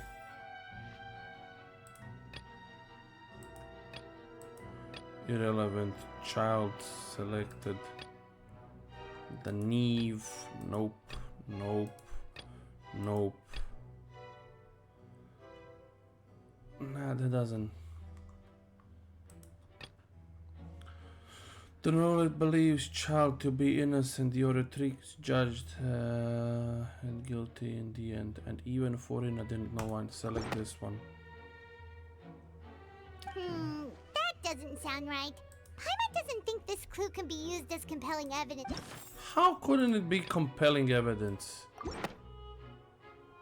First of all, you may be a member of another long-lived race, which would allow you to naturally possess an extended lifespan. And second of all, even if that wasn't the case, there could be other ways to extend your life. Such as a curse. Who gave you that idea? Was it the knave? You'd sink so low as to use a harbinger's words against me. What matter is diversity of claim. It does not matter who gives us the information. A curse? I once thought it possible that the aura of an Archon might naturally resemble a type of curse. But in light of this claim, perhaps what I sensed was not your divinity, but a curse after all. You sensed it too, huh, Neverlet? Instead of an Archon, could you just be a cursed human? Lady Furina is actually a human? Well, it is true that it's extremely difficult to tell humans and gods apart just by looking at them. Exactly. It's not impossible. Seems the scales have tipped. Don't start celebrating too early now. Even if I have been carrying a curse like you said, how does that prove that I am merely a human being? Oh, don't worry. Besides, everyone knows that the main difference between a human and a god is the possession of authority. Gods can do what humans cannot. That's why they're worshipped as gods. Yeah, you don't seem like that type of a god. For centuries, manifestations of my authority have served the nation of Fontaine. What authority? One need only to turn their eyes towards the Oratrice Mécanique d'Analyse Cardinal in this very opera house, or consider the endemnitium that is used in every aspect of life. Wait, that one trial proved. And then we go to this one. You tried to reference the Oratrice, but weren't you as confused as all the rest of us when the Oratrice declared Child to be guilty without any proof? Otherwise, you should have come up with a good explanation for that by now. Didn't I make myself clear at the time? The decisions of the gods are naturally difficult for humans to comprehend. There is no need to provide an explanation. Lady Furina, I believe a reminder of your current circumstances is in order. While the court is in session, the principles of justice and the law must come before all else. While you are an Archon, you are also first and foremost the defendant in this trial. Exactly. You will prove yourself unable to defend against the prosecution's charges if you continue to withhold vital information against the rules of the court. Yes. I never thought you'd use that kind of rhetoric against me. Of course he will, cause you won't share nothing, you bitch. The world's in crisis. Your whole kingdom is in uproar. They're gonna die all, like the ones we got fucking attached to, those two fucking butlers, and you're just like, I'm an Archon, fuck you. Zhongli, who doesn't have moral, is... That was no trick of rhetoric, Lady Furina. I've merely reiterated the rules of the court. Rules that all should respect and follow. Exactly. Fuck her. So, you neither knew why Child was declared guilty, nor did you understand the structure and operations of the Oratrice. Instead of having been created by you, the manifestations of authority you mentioned have been made by the real Hydro Archon, haven't they? The real Hydro Archon. Tell her, Paimon. Well, now you're really losing me. It is true that I did not know why the Oratrice gave out a guilty verdict that day, but the Oratrice handed out that verdict unilaterally, and it has been operating independently ever since it was first created. You can't argue that just because a divine creation is flawed, that the god behind it must also be no god at all. She's still throwing out all kinds of excuses. Seems like she's confident that we won't be able to produce proof that she has Sure, we no can power put the over the Oratrix Oratrice. aside now. But then, Miss Furina, could you give us a brief demonstration of your power as an Archon? My power as an Archon. There are many ordinary citizens in the audience. How can I just carelessly demonstrate the formidable power of an Archon? If that poses a concern, I'm prepared to extend my protection to the audience. You don't need to go that far. A brief demonstration of your power over Hydro should be quite harmless. Surely an Archon can at least match the capacity of human with a vision. Aren't you the Hydro Archon? Or is it that you can't even wield the power of Hydro, much less the authority of a god? Indemnitium! Yes! It's all because of Indemnitium! All Archons derive their power from the faith of the people, and I've converted the people's faith in justice into Indemnitium. Thus did I give up all of my divine power to provide everyone with energy for their daily lives. Have you ever seen a more magnanimous god? Isn't that a huge stretch? Yeah. No matter how generous an Archon can be, how could they give up all their power? Can a god with no power even still be called a god? Exactly. It seems like nobody's buying Furina's excuse. Hey, come now, everyone. Please don't stare at me as if I was a liar. I'm you still are. the same Furina you knew, right? The one that you loved. Shouldn't you want to believe in me, please? You've got to believe me. If what the prosecutor said is true, she really has committed a grave offense. Did she deceive all of us? And all of our parents and grandparents too? And then all of our ancestors? Ever since they were born? How the turns have tabled. That's enough. Tell me then, if I'm not the real Hydro Archon, then who is? If you have no evidence of another Hydro Archon's existence, nor can you find anyone who can back up their claim to be such, then what grounds have you to say that I'm not actually the real deal? Wow, she came up with yet another argument. How can we refute her now? Seems like she really doesn't want to give up. If we can't prove that she isn't the Archon, we can try to prove that she is just a human. And if she's only human... Murder case unfolded and Lenny first performed the ground open, though there were...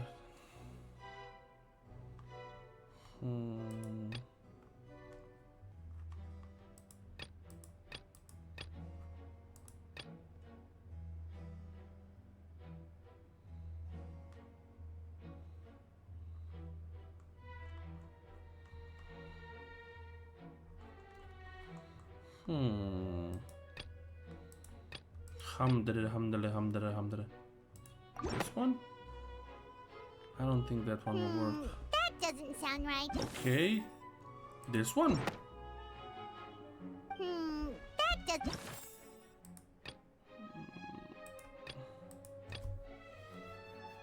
This one? It has been established that all Fontanians can dissolve in water from the primordial sea. And that means... Since you insist on claiming to be a god and not a human, then there's a method that you can use right here and now to eliminate all suspicions of you being the latter. Miss Navia, please apply to serve as a temporary attorney for the prosecution before addressing the court. Though you act in partnership with the prosecutor, you must still adhere to proper procedure. Super sorry, Monsieur Chief Justice. I swear this really will be the last time that I'll speak out of turn. Now, I've brought some seawater from Poisson. As everyone knows, a massive flood struck the area not long ago, including those of some of my closest friends. So, Miss Furina, would you dare to touch some of this seawater? If we are to believe that you are indeed the real Hydro Archon, touching this seawater would have no effect on you. All it should do is strengthen your case. But if you don't dare to touch it, then we would have basically proved the reverse. Oh, and I must remind you that after the disaster at Poisson, nobody wants to see any more people dissolve. I do hope you'll act prudently and choose the simpler path of admitting guilt. Navia from the Spina di Rasula. Mm-hmm. Spina has governed Poisson for many years. I guess her suggestion is valid. If Lady Furina is indeed just a human, she's probably Fontanian like all the rest of us. Exactly. Would she really dare to try?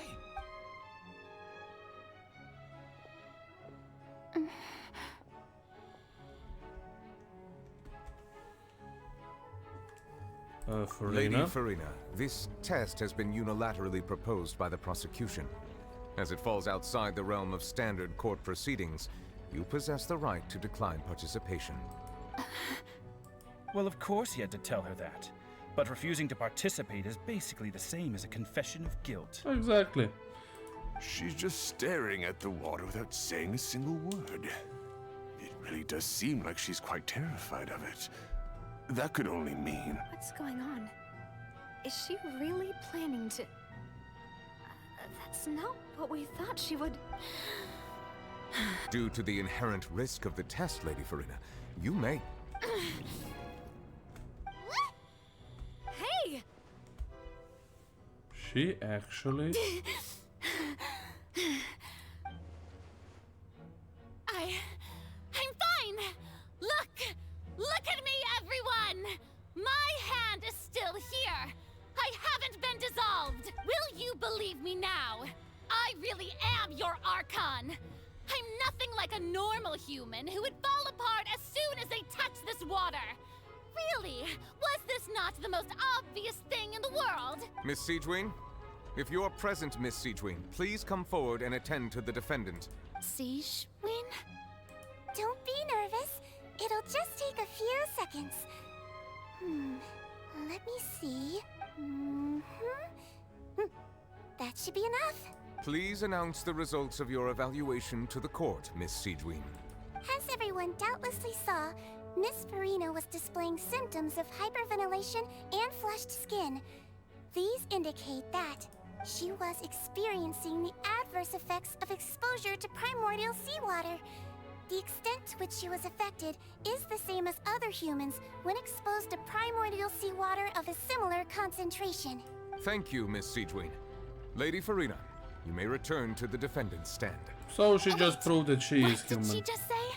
I didn't get dissolved! Shouldn't that be enough to prove my innocence? Well, considering your tendency to run from your problems, we did originally prepare a direct sample of the seawater around Poisson. However, after extensive discussion, we exchanged it for a sample that is not concentrated enough to dissolve an actual human. After all, on the off chance that something entirely unexpected might occur, we don't want anyone else to lose their life to the sea. Yeah, so out of regard for Furina's life, you secured a low-concentration sample and asked the head nurse to serve as an expert witness. It's a great thing that the direct sample wasn't actually used. Furina could have... Jesus Christ! I can't believe... you... But what's really going on here? Furina can't have not known that the consequences of touching that water as a human. This is too unlike how she usually acts, unless it's actually more important for her to keep up her facade than to save her own life. But hadn't she given up on everything a long time ago? Listen to me, everyone! Please Don't give me such cold and disdainful looks. What happened just now didn't prove a single thing. Think about it. How can you conclusively prove that an Archon can't also be affected by the primordial sea? Also, if I was really just a human, why would I dare to just put my hand in that kind of water? No one believes you no more, Furina. And it's all your fault. Anyone, just listen to me. I swear, I really am your Archon.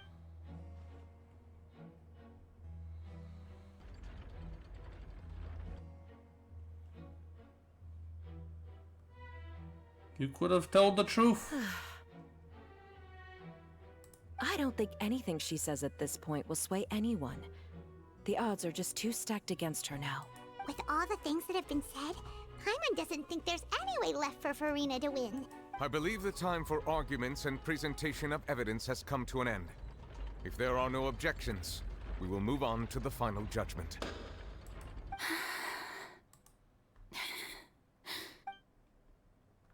I don't think anything she says at this point will sway anyone. Oh my god, something's happening.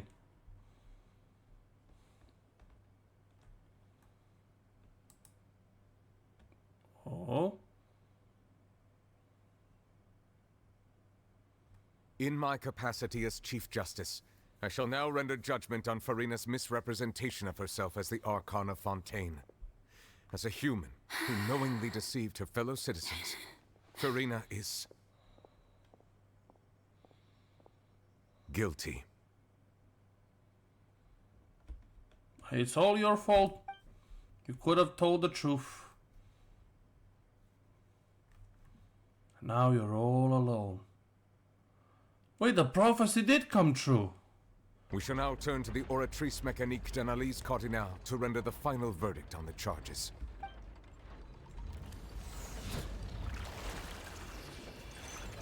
The water did rise,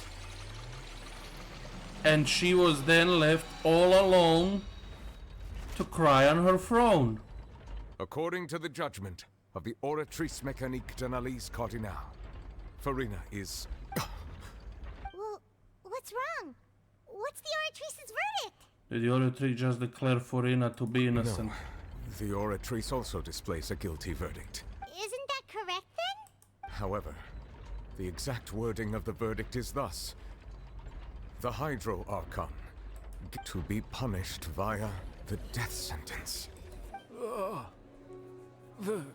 The death sentence? That's actually one of the available sentences? I've always thought that it was just a myth. The one and only time the death sentence has been handed out at the court, and it's been given to the very person we've worshipped as the god of justice? What an unexpected twist. Well, it's not an unexpected twist, it's justice. Sentenced to death by the Oratrice?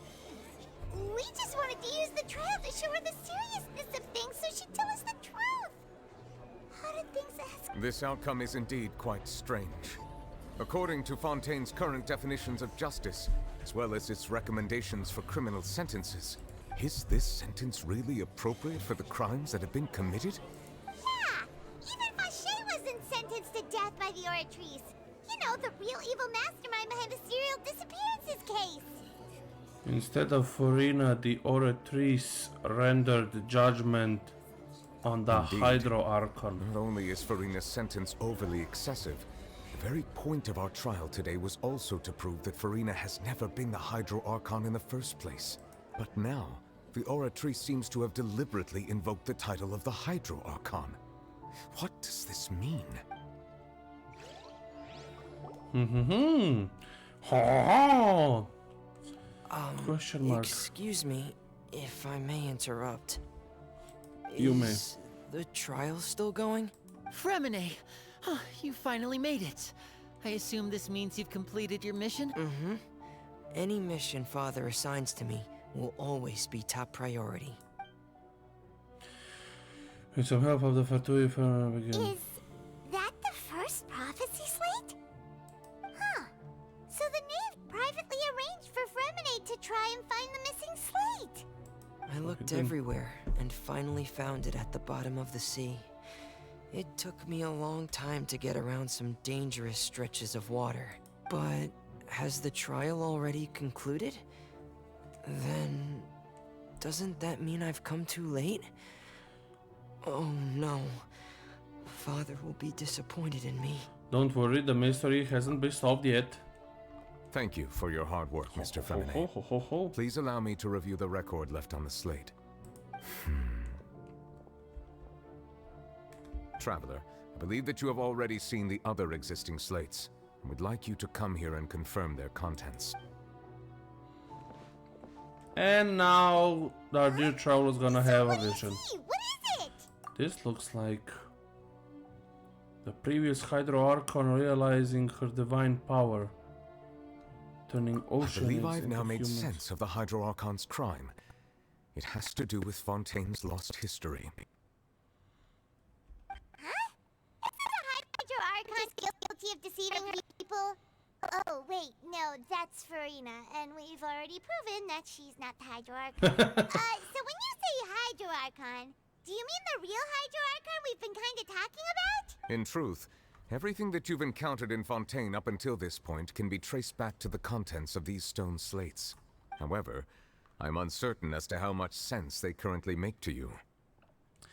As association between the content of the slate and the events in real life. Let's try to recall the contents of the other 3 stone slates. Paimon will do her best to... It's gonna be the... Yeah, it's gonna be this one. Okay. The first stone slate describes what you just said. It seems to show the previous Hydro Archon using her divine power, and then the Oceanids turn into humans. Does that mean that Fontainians are transformed Oceanids? Oh, Paimon wasn't expecting that. But if Oceanids can turn into humans, then perhaps this process can be reversed as well. Well, we've already seen multiple times that Oceanids can turn into humans. The second stone slate shows Celestia floating in the sky, and the Hydro Archon and her people worshipping it together. They're not worshipping, they're praying to it. Still brought judgment down upon them. They're praying for forgiveness. This must be the point when the Hydro Archon and the Fontainians were branded with their original sin. Does this mean that the original sin and the Hydro Archon sin are the same thing? The third slate shows the Hydro Archon sinking into the sea surrounded by many people.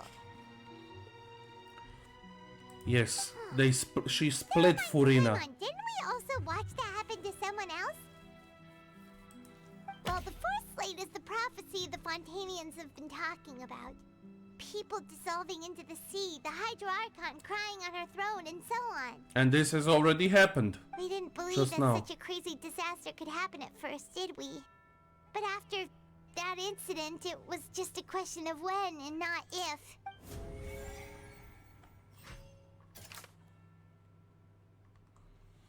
It seems it should...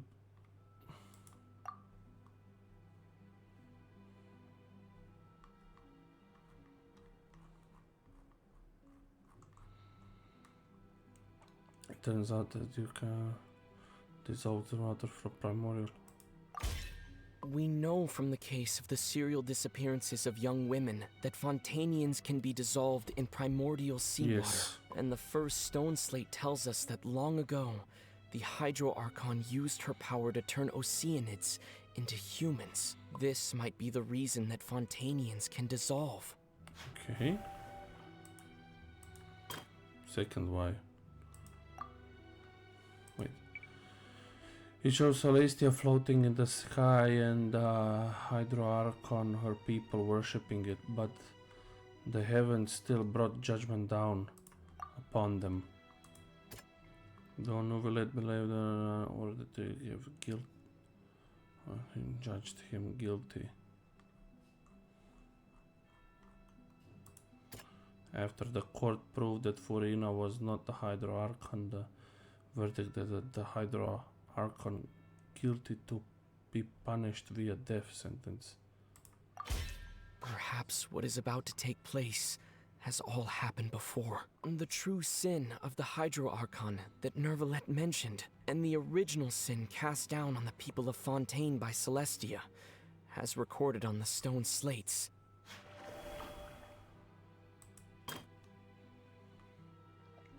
It shows the Hydro Archon sinking in the sea, surrounded by many people. And come with you by she believed that prophecy will certainly happen, but that you need to give it in. This one is the entrance of the sea is sealed beneath the forbidden zone. Sea never broken out. It was only temporarily pushed back by. Now I fell into this one, I think. It's not as simple as falling into the sea. When Navia fell into the sea, her consciousness was subjected to judgment. The stone slates show the people gathered around the Hydro Archon in the sea. Could that be alluding to the same thing? And this, I think it could be this one. That doesn't sound... Then... This one. Then the only one is this one. The prophecy from the stone slates found its way into society. But not many people believed it at first. The fortress of Meropide was nearly flooded with primordial seawater, which we know can cause Fontainians to dissolve. It seems increasingly likely that the prophecy may come true. If we hadn't dealt with it in time, things could have gone very badly. Society! They'll dissolve into the primordial sea but won't cease to exist. Their essence will flow in the seawater, converge, and take the form of an Oceanid. The Hydro Archon was sentenced to death in court, shocking everyone present. Perhaps this means that her sin was actually Fontaine's original sin. Maybe, yeah. Navia fell into the water inside those ruins, and she nearly dissolved. She was surrounded by the people of Poisson in a court within her consciousness, and was forced to take part in a trial meant to make her stay. The eruption of the primordial sea at the fortress of Meropide was the surest sign that the prophecy was about to come to pass no matter what. Prophecy of the chosen one. The prophecy's contents can all be verified by recent events. If we combine what we know together, loads of truth should come to light. Exactly.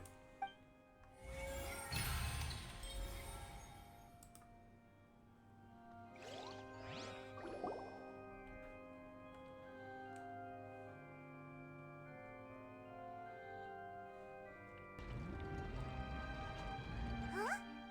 Oh, Paimon gets it now. So that's how you can make sense of it. Yes. But then it feels like we're going to have to share some truly shocking revelations. Let's hear them. The first slate reveals that Fontainians are not real Incredible. humans. Linny, did you hear that? We're not real humans. All Fontainians were originally created by the late previous Hydro Archon, with Oceanids as their basis. The evidence for that can be found in how only Fontainians could dissolve in primordial seawater, and how all the girls Vacher dissolved were also turned into Oceanids. And according to Navia, when she was about to get dissolved, she also saw everyone gathered around for a trial, all of them in the shape of Oceanids. Exactly. Indeed. The second slate reveals that the crime of the Hydro Archon was her creation of Fontainians from Oceanids. Yeah, and it follows from the content of the first slate that she probably angered Celestia by creating humans without prior permission. That could also explain why the Oratrice judged the Hydro Archon to be guilty. It's to account for that ancient sin. The Hydro Archon's true sin was creating us? And yet, after many hundreds of years, the Hydro Archon's creations have turned around to try to judge the Archon within the Opera Epiclese. The twists of history are often the most unexpected of all. As for the first slate, I am still convinced that it should come after the fourth slate. Isn't the image here just like when Navia fell into the sea? So wouldn't it be trying to show the image of the Hydro Archon also falling into the sea once the prophecy has been fulfilled in the fourth slate? The fourth slate depicts the fulfillment of the prophecy, as is already widely known. In the end, the people will all be dissolved into the waters, and only the Hydro Archon will remain weeping on her throne. Only then will the sins of the people of Fontaine be washed away. It's her sin command. Get all that right? Yeah, exactly. You've made some keen deductions. I must say, given how much you still don't know, it is impressive that you've already managed to connect so many pieces of the truth. However, while you were able to decode all the information on the slates, they've also been etched with an additional layer of hidden information using a different power source. When we were at the ruins, I tried to decipher the hidden information recorded in the slates. But since we only had 3 slates at the time, I was unable to come to a full conclusion. Now that the slate collection is complete, I shall make another attempt to decipher the narrative recorded within. Let's see. If everything goes well, we should finally be informed of the unadulterated truth. Meanwhile, Furine is having a nervous breakdown up there, crying her eyes out. Well? Did you get it? I believe I should share this truth not only with you, but with all the people of Fontaine as well. I will try to briefly summarize it for you. Your hypotheses regarding the origin of Fontainians and the sin of the Hydro Archon were both correct. In the Fontaine of old, the previous Hydro Archon sensed the yearning of her Oceanid familiars for life on land. Nice. The Oceanids were enamored with the beauty and romanticism of human beings, and wishing to have those experiences for themselves, expressed to the Hydro Archon their desire to become of a similar kind. However, even though water as an element is intricately linked with the power of life, the Hydro Archon, as one of the 7, did not possess the authority to create a new form of human life. Not one to give in, she eventually found a way to create permanent humanoid bodies for her familiars by appropriating the power of this planet's primordial sea. She poured primordial seawater into the Oceanids' blood vessels, creating humanoid mimics in the process. But if Fontainians were to ever come into direct contact with water from the primordial sea, the power within their bodies would escape these artificial restraints and return to the sea.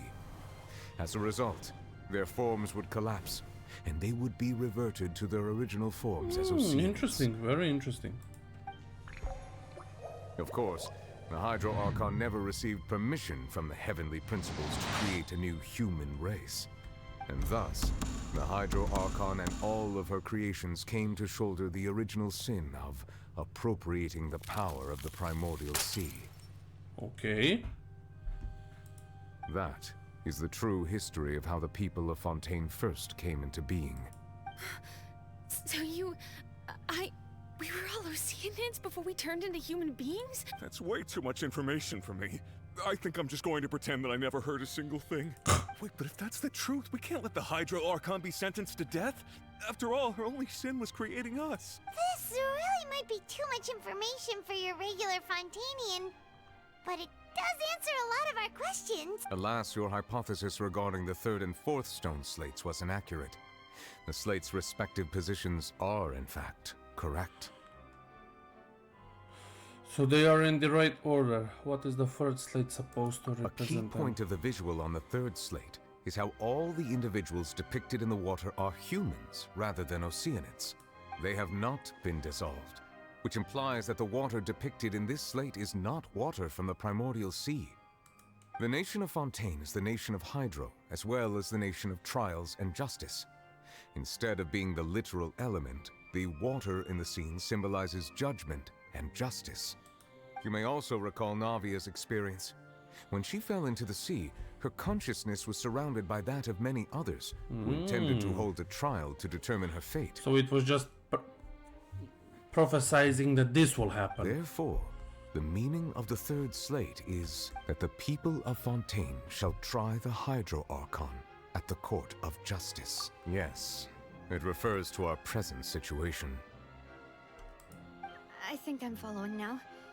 So, what you're saying is, even though we decided to put on this trial to avoid fulfilling the prophecy, in truth, everything we've done has happened exactly as the prophecy foretold. Yeah. So now, it seems, we're the ones making sure it comes true. What should we do? It feels like there is no way out of this. No matter what, the prophecy will be fulfilled. Is this what it feels like to be a prisoner of fate? Well, the last picture does not mean that you all die. If that's the case, does that mean the scene in the fourth slate will also be fulfilled soon? It already is fulfilled. Furina being left alone Traveler, on the seat. I would like to point out another small fallacy in your deductions. About the fourth slate. You probably thought that the eruption of primordial seawater beneath the fortress of Meripede served as the surest sign that the prophecy was about to come to pass, yes? However, I believe that rather than being a sure sign, that eruption could in fact only be a small warning of something far worse to come. As for the root cause of the catastrophe, I believe you've already encountered it once before. Wait, could it be?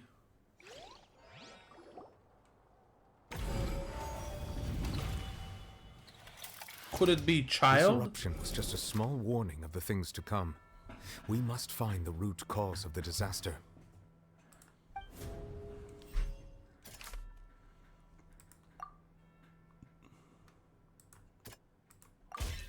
It was both dream and reality. If we're talking about a true culprit, that could only be that thing inside the primordial sea, right? The truth, the original sin, the trial, and the root cause of the disaster.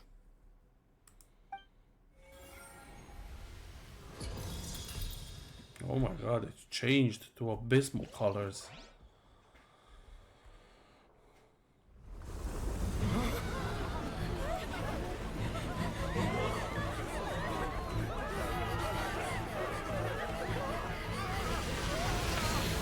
And the moment we spoke of it, the abysmal narwhal has come out.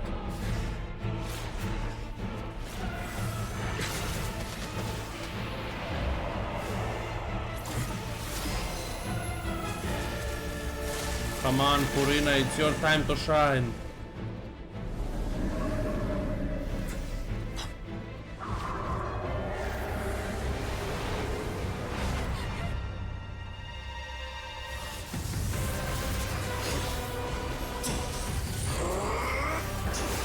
Oh my god. Child fighting the giant narwhal. Is Child going to be our hero?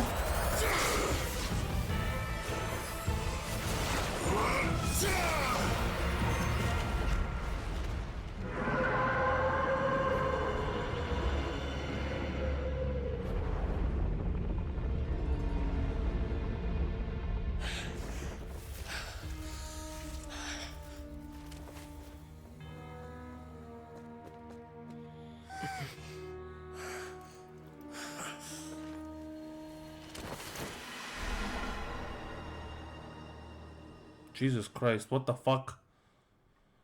That child just diving back in, huh? That was way too close! How did that thing just burst into the Opera House? Wait, was that the huge whale you saw in your dream? I wager that it also the one that Child saw when he was So young. we've met it at last. I understand very well why it has chosen to make an appearance here. That whale does not belong to Tevat. It is a monster that has traversed the stars, weeping all the while. It has been greedily consuming the energy from the planet's primordial sea, using it to grow. That is the main cause for the rising sea levels. And once it has finished consuming all of the energy contained within the sea, its next step will be... You said that when the Hydro Archon first created Fontainians out of Oceanids, she filled their blood vessels with primordial seawater. Yes, exactly. Precisely. That whale finds the blood of Fontanians nigh impossible to resist. Therefore, when it left the Primordial Sea, it decided to make its next stop a packed opera house full of food. Food in the form of Fontanians. We just barely managed to push it back, right? In that case, won't it come back to target the people again once it's managed to recover its strength? That is correct. Indeed, it is more accurate to say that we should thank that Harbinger for buying us some time. Without him, the whale would have likely come onto land far sooner. Yeah, if Charles doesn't die. From the way he looked, he must have been fighting the creature for quite a long time. That battle maniac. We've always known that he had a special connection with that whale, but we definitely didn't expect it to help us out like this.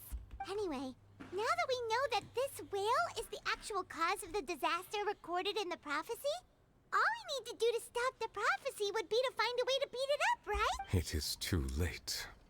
What do you mean? It had already absorbed too much of the Primordial Sea's energy before we could notice it. At this point, it has become practically integrated with the sea itself. Even if the entirety of Tevat were to be destroyed, it could still survive and swim off towards some other world. That's not something I will accept. We've already done everything we can, and we even found the true culprit. We've come so far. You can't just tell me that the last hurdle is some true. impossible foe. That's My just ass. not fair. My ass. Indeed. That's not how a grand performance should end. Exactly. I'll fight it to the end. No matter what. So the prophecy will be fulfilled no matter what, huh?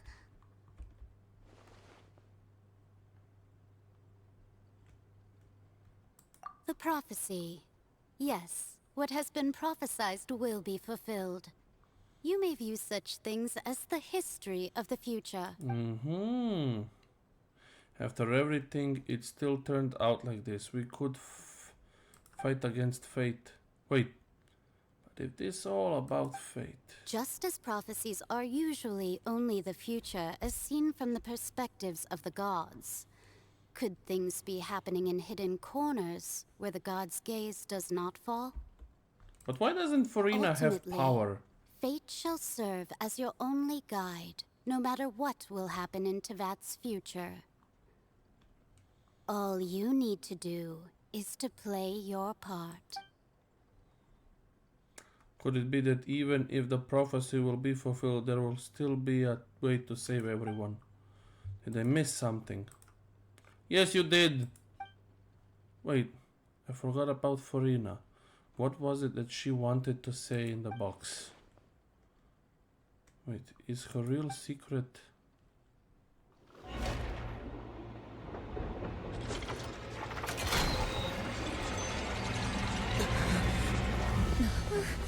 What's happening with the oratories? I believe it is preparing to carry out the death sentence.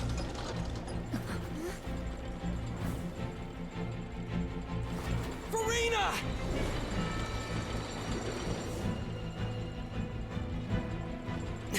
No, I still need answers.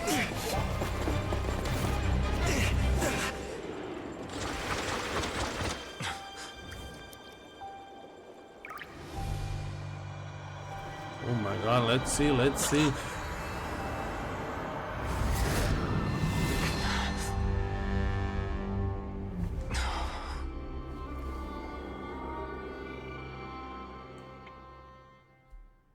Is that the first Archon? The one before Furina? Or is that just part of Furina, like Nahida and the other goddess? I don't know what's her name. Greater Lord Rukadevara.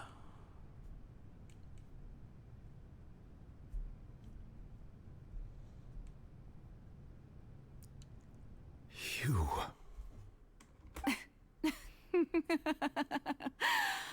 Furina question mark. Sorry. That shocked expression on your face is just too amusing. I couldn't help myself. You are not Furina. Who are you? Ah, the sweet sound of bewilderment. Marvelous. A sure sign that my attempt to deceive everyone was a resounding success. But to answer your question, I am Focalor. You know, the god. She's the one that drank the tea. Yes. Why did you deceive us? Oh, that wasn't my goal, of course. Goodness, no. But I had to fool everyone else too, if I was to stand any chance of deceiving the heavenly principles. Deceiving the heavenly principles? It's all because of that pernicious prophecy. Dreadful, wasn't it? Everyone doomed to dissolve.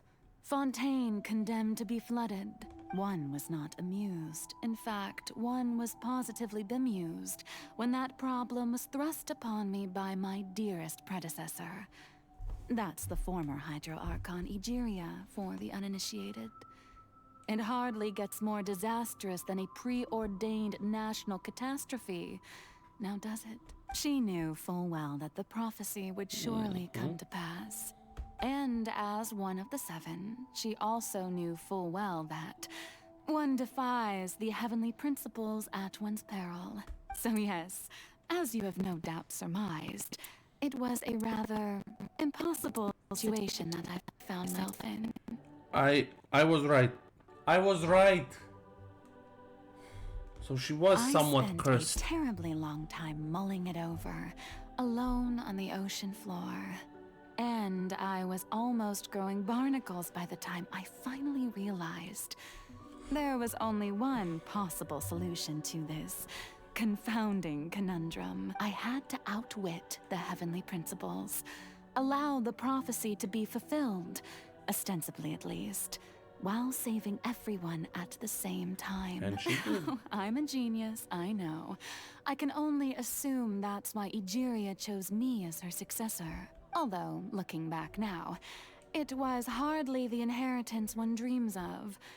Between the task of saving the nation, the quotidian duties of the Hydro Archon, and not to mention the original sin of creating a new race of humans, I dare say she left me quite a colossal mess to clean up. Interesting. But one can only play the hand one is dealt.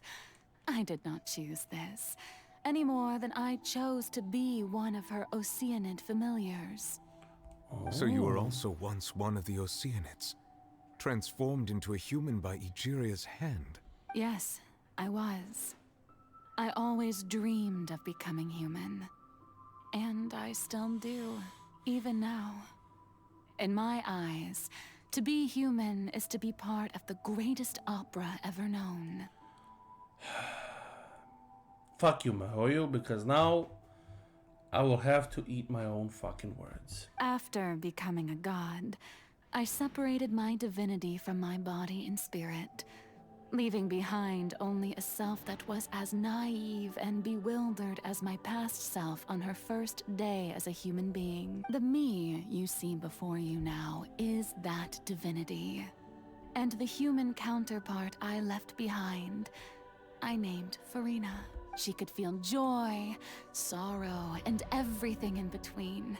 She could be as vain and conceited, or as meek and vulnerable as she wished. In other words, a child. Her strengths were of a kind only a human could possess, as were her shortcomings. But in my eyes, Furine's humanity was what made her perfect. She was perfectly human in every way. The person I always wanted to be. Anyway, so then I cursed her. I knew it. All part of the plan, of course. The plan to deceive the heavenly principles. Do you still remember the final scene of the prophecy? The Hydra Archon alone, weeping on her throne. In order that the prophecy might appear fulfilled, I invited Furine to be an actress, to play the part of the Hydro Archon in the prophecy. How the fuck did they even think of this shit? This is too Under good. the curse I placed on her, so long as I, Focalor's divinity, continued to exist, she could not die. But nor was she free to live her life in the pursuit of happiness. Instead, she was forced to take the stage in the opera house, to embrace the role of leading lady, to forever play the part of the god from the prophecy, all to create a deceitful appearance of that prophecy coming to pass. I suppose now you probably understand why your court is called the Opera Epiclese. But Furina is only human, isn't she? Even though she has had a long life, her mind is no stronger than that of any other ordinary human being. Exactly. I cannot begin to fathom what she has had to endure. It has indeed. And although she is, in a sense, me in human form, I most definitely owe her an apology for it. It's been 500 years. She got a little bit crazy. And all along, she's been playing her part in the most unimaginably long, unbearably lonely, and agonizingly painful opera of all time. And all of this now Traveler knows.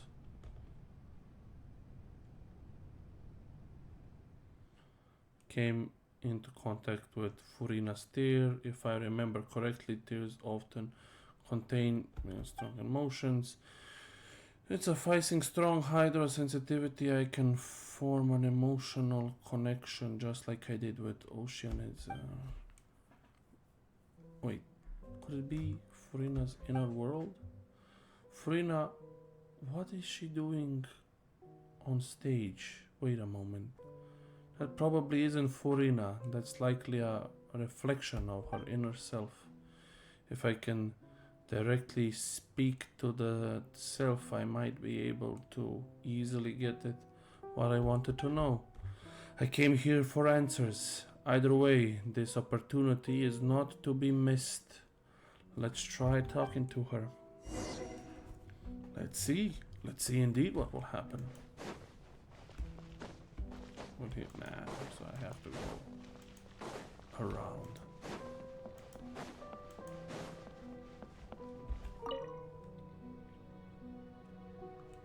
Oh, who permitted you to come onto the stage? Now, I understand your admiration for my august self, but I must ask you to keep to the rules. All right. It is not my intent to reprimand you. Don't look at me. There is no need to state your name. Just be off with you. Do not distract me from my performance.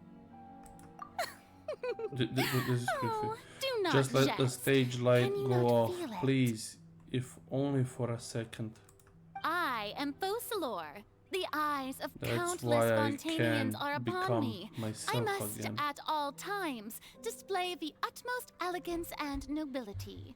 a bit creepy if you something's off. There's no getting through to her. I have to find a way. The way is to break the lights. She just said it.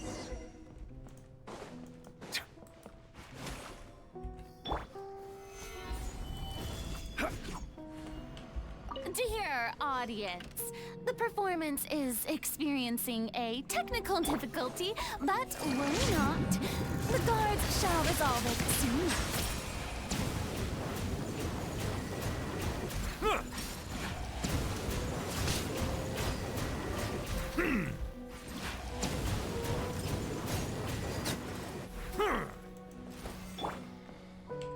Hey, what gives?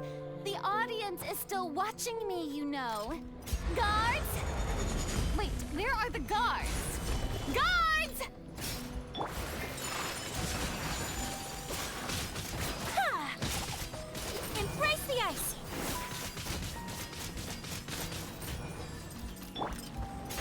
Can't see?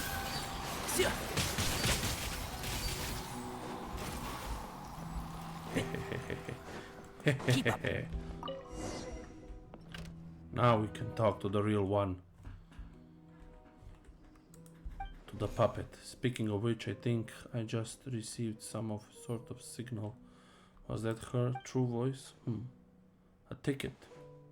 When did that end up here? It is for me to sit. Either way, looks like the show is about to begin. In that case, show me how your true feel, Furina. Scene 1. Before a mirror, Furina.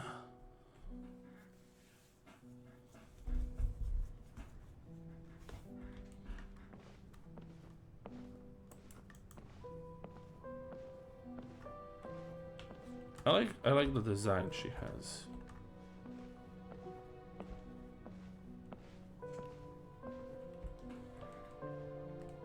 Furina. Furina. Huh? Who's that? Who's calling me? Where are you? Be not nervous. Be not afraid. I am before you. Wait a moment. You're... mirror me? How can this be? Mirror you, huh? Mirror, You know mirror on the wall. That's not bad. Who's the fairest Let's of go them with all? that. Mirror me. What do you wish to say? The prophecy. Have you heard of it? What prophecy? Wait. I know. I think. I don't know why, but it's You think or you know? somehow. In your head. The people Zombie, will all be dissolved zombie. into the waters, and only the Hydro Archon will remain, weeping on her throne. Only then will the sins of the people of Fontaine be washed away. Oh, very good. You know it well. What's going on? I can't seem to remember anything clearly.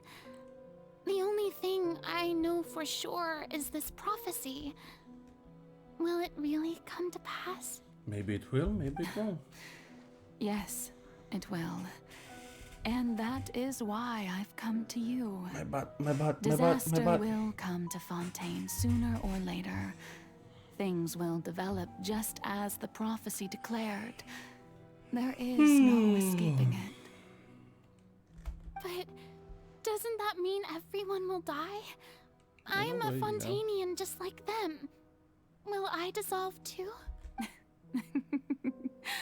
Oh, don't worry. Magical meetings exist in this world precisely to give people a chance to turn things around. It is the reason why you met me today. I will tell you how to save everyone, but you may have to suffer somewhat. Oh, so there's still hope after all. Goodness, you frightened me. You spoke so much and with so much certainty. As for the suffering, well, I will admit that the first thing that came to mind was, why do I have to be the one to suffer? But if the prophecy will come true, I'll also die anyway, right? So if I've already met you as my magical meeting in this world, if there were scales, with all the people of Fontaine on one side and my pain on the other, is it not obvious where the scales should tilt? You truly are the perfect human. My ideal. I suppose this would also be the justice that belongs to you. Huh? Don't worry, it's nothing. Listen well. Fontaine has just lost its Hydro Archon. I need you to play a role. That of the new Archon. Play as a god?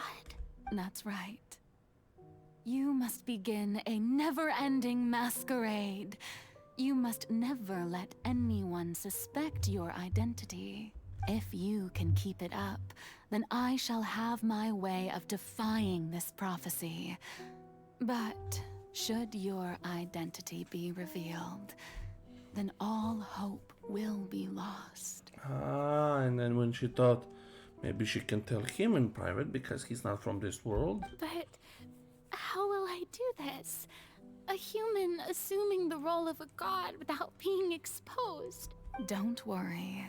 What you must do is not to turn yourself into a real god. You simply need to play the role of a god as humans imagine them to be. Being a human yourself, I'm sure you already know what such an entity would be like. Remember, your true challenge will not be pursuing divinity, but contending against humanity. Oh. I'm still not sure I understand, but I'll try. I'll try to do this. And that's why she was like that, because she's just am I playing going to this. have to play this role? To God. accomplish this mission, you will have to stay on the stage for many, many years. You will endure and not grow old until your task ends. But I promise you, all will eventually end in a magnificent and dramatic trial, and everyone will be saved. The trial we just had. How exciting. I'll be looking forward to it.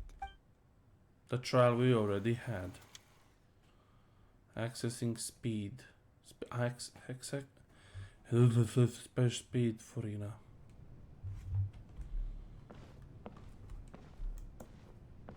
This is all very interesting. I quite like all this.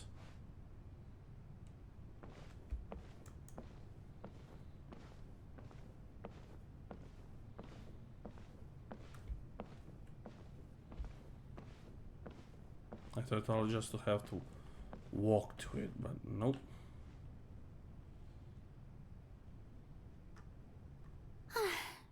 The Maison Cardinalise has announced my accession, but this is my first time facing the people. What should I say to most appear like a god? To be honest, I still don't know. Perhaps I should first try to act natural.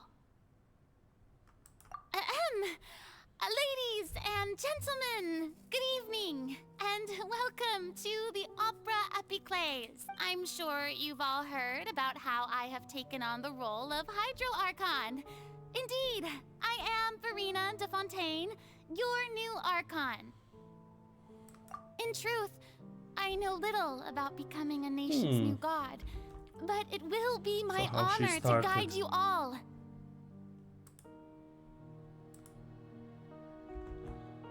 As the god Focalor, the god of justice, I shall do all within my power to lead you into an age of fairness and justice. Close Once politely. again, thank you all for coming. If you should have any questions or suggestions, please send them to the Maison Cardinalise. The future of Fontaine will require us to work together, after all. This should do it. I thought I might stammer, but thankfully, I was able to convey my thoughts just fine. Okay, and next. That's the new Hydro Archon. Is this some kind of joke by the Maison? I would have thought that a being that surpasses humanity would be a bit more assertive. Hey, did you hear that? She even told us to send her suggestions there at the end. Shouldn't gods be all-powerful? She's being so modest. What's the difference between her and an ordinary person, then? If you ask me, perhaps the succession didn't actually happen. She might just be a Maison-back puppet. Wait, what's going on? Why is everyone suspecting me of being a fake? This is bad. If I get exposed here, there'll be no saving the people from the prophecy. Right. Myrmi said that I just need to play the role of a god as humans imagine them to be. Calm down, Furina. Think. What do the people want? How would they imagine a god to speak and act? Assertive, with a strong sense of presence. One who can dispel all doubt. That is the character I'm fated to play.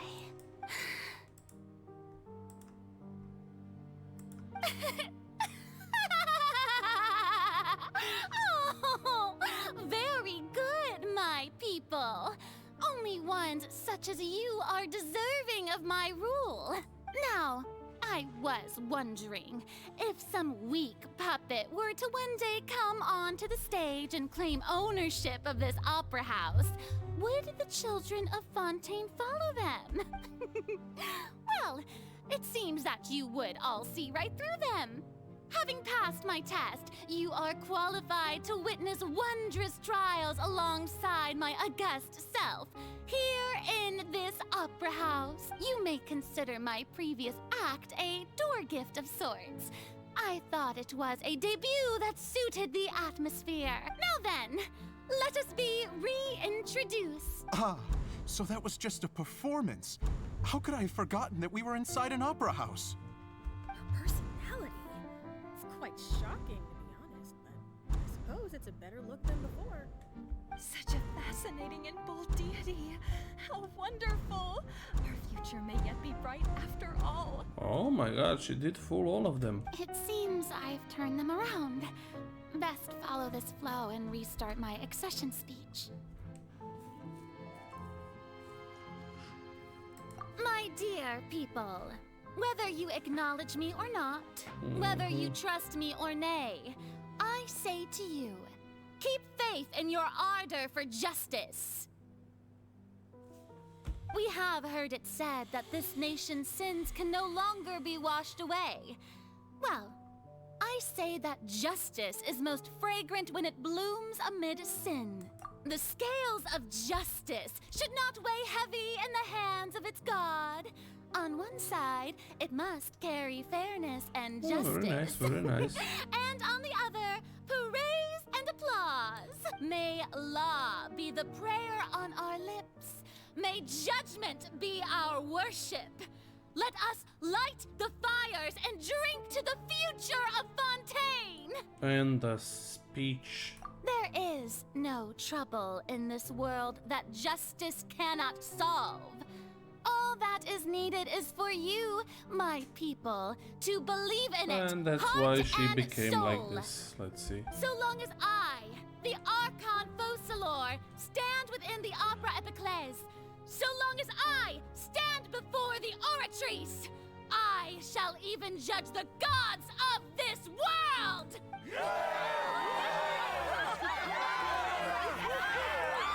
It's all an act. Fuck you, Mihoyo. Now I sympathize a little bit with her. Open house Furina. Opera house, not open house. Jesus Christ, me and my dyslexia.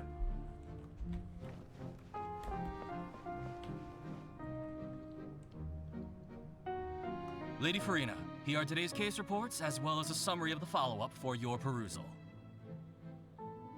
Come now, was I not just at the Opera House in person? Leave these kinds of things to Neuvillette. Besides, none of these trials were the one that I'm looking forward to the most.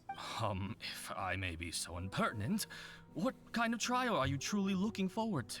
A magnificent, dramatic, and wondrous trial. A trial to end all things. To free her. How could you hope to understand? That's true. I fear I lack the ability to grasp your divine thought, Lady Archon. No need for fright, and do not take what I said before too seriously. Go now, do your duties. The trial I await. It will come one day. And it did with the Traveler.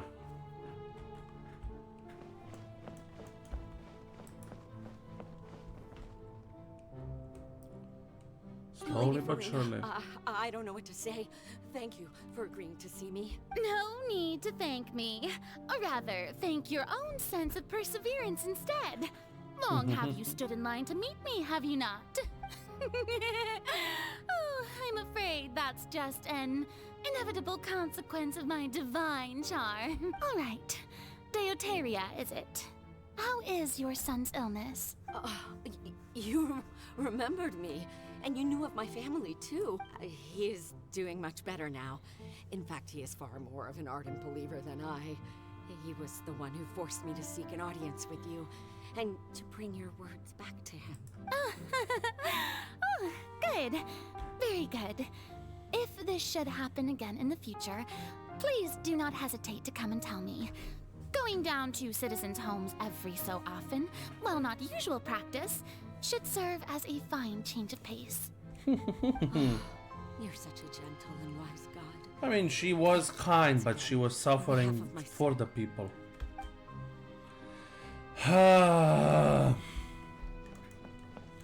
I'm sorry, Furina, for being mean to you. I apologize. I'm sorry. I was wrong. Lady Furina, here are the latest hydrological reports. As for the specific parameters you asked to take note of, I'm afraid things still don't look good. I see. It's as I thought then. As your god, I did already expect this, but I wanted to see how far your human wisdom would allow you to analyze it. All manner of signs indicate that the prophecy will still come to pass. Forget it. That's not something you need to worry about right now. Well, as I understand it, the Fontaine Research Institute is also trying to find a way to counter the rising water levels. Really? Have they found anything? I'm afraid that they haven't found any effective solution thus far. Oh, my neck. Is that so? Well, no wonder. This issue has reached the realm of gods, after all. Still, their spirit is praiseworthy. As you people maybe finally have realized, I am hell-bent to finish the Archon quest today. Although I'm very, very tired. I haven't had a moment to breathe this whole time. But it's good to see that everything's getting on track. There are no longer any voices of suspicion. Maybe this is fine. I just need to keep going, and everyone will be saved. Alright, Furina, don't think too hard about this. You were set up from the beginning. Tomorrow's a new day. And then, finale. Opera House, Furina, the finale. Where we fuck Lady her. Furina, here are the new trial reports for the Fuck latest her up. cases, as well as a summary of the follow-up. There'll be no need for that. I've seen them already. There's no need to go back over scenes I've witnessed in person before. Lady Furina, I've waited so long for this chance to see you in this manner. Indeed, my dear, loyal citizen. This joyous moment is an honor for us both. And it goes and repeat, and repeat, Lady Furina, and we're repeat. detecting significant hydrological anomalies near Poisson. Understood. Keep monitoring. Keep me informed should anything come up at the Institute. I don't think I let anything slip today. I must show the people that there is nothing to worry about. I just don't know when these days will end. I feel utterly exhausted. Best to rest early today, too.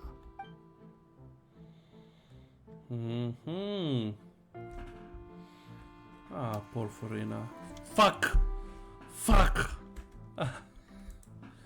And I said, oh, there's nothing that Mihoyo can do, the Hoyoverse can do to make me like her.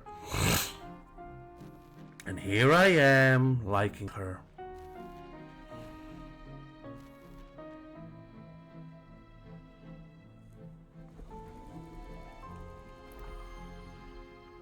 It's like a prison. Lady Furina, it's like a dream being able to speak with you up close like this. I've heard that the first member of our family who was honored to receive an audience with you was Madame Dioteria, almost 20 generations ago. And what a fine family yours is indeed. It brings me great joy to meet such a faithful believer, a descendant of a line most ardent. Surely you exaggerate, Lady Furina. My lady? What is it, good citizen? Are you crying? Oh, really Oh, I didn't even notice. This must be the overflow of hydro from my person. Well, can't quite help being the god whose dominion is the waters, can I? No wonder. No wonder. A manifestation of your power, then. Oh, Archon, I am honored to have witnessed it. Honored indeed. And she broke. So interminable. Aww. So lonely. Just how much longer? Hundreds of years must have passed by now. Perhaps the show must go on for hundreds more. I never imagined that it would hurt so much. Have I reached my limit? No. Perhaps I reached it long ago. Today I didn't even notice my own tears. Fuck you, Hoyowers! Fuck you! Why? Why? I want to tell someone, anyone, Fuck about you! this. But would that not destroy all I've done so far? I've conducted so many investigations across the centuries. But there's not I'm even feeling a sad about sliver her. of hope that we might break the prophecy. I've talked so much shit and now I'm I must maintain this act. this is squeezing my heart. It's the only way to save Fontaine. Please, mirror me. You have to succeed. Even more past Jesus Christ. She went mad. And this is today. Furina, you don't have to shoulder this burden alone, although I don't know what you might be keeping from everyone. Your people are more... That's my voice. Is this the scene from... This is... Right, I didn't think that the scene would replay. Share my burden. That's impossible. It was fated right from the start that this would be my duty alone. But even if your burden doesn't need to be shared, you can still choose to confide in someone. Just share it with me. I'm what you'd call a witness. A witness?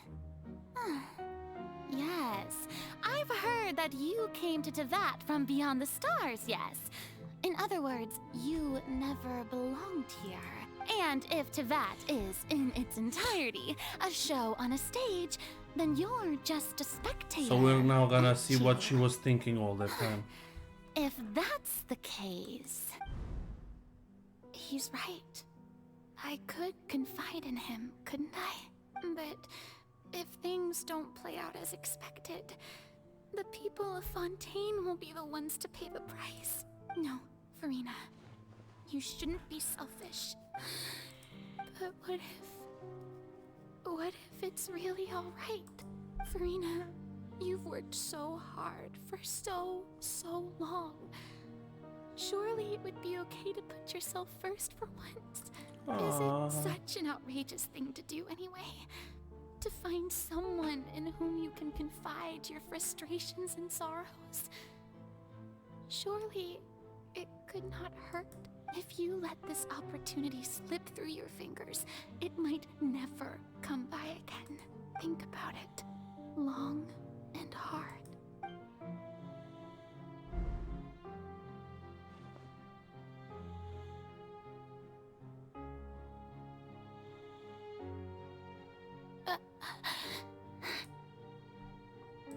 No, I have nothing to say. I am Furina, the Archon of Fontaine. Everything will surely get better. All you need to do, dear spectator, is to witness my performance until the curtains fall.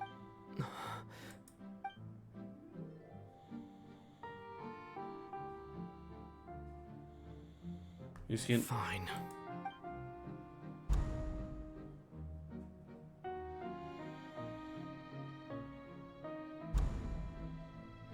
And now the curtains have fallen. So even Furina doesn't know the truth? You've never once let her in on the full plan? Yes, it had to be done. To deceive the heavenly principles, you must first deceive yourself. She did very well. If she had let her resolve falter even once in these 5 centuries, Fontaine would have been doomed to the most tragic fate.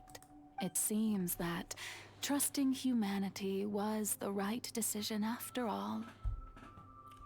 A little bit too cruel, but...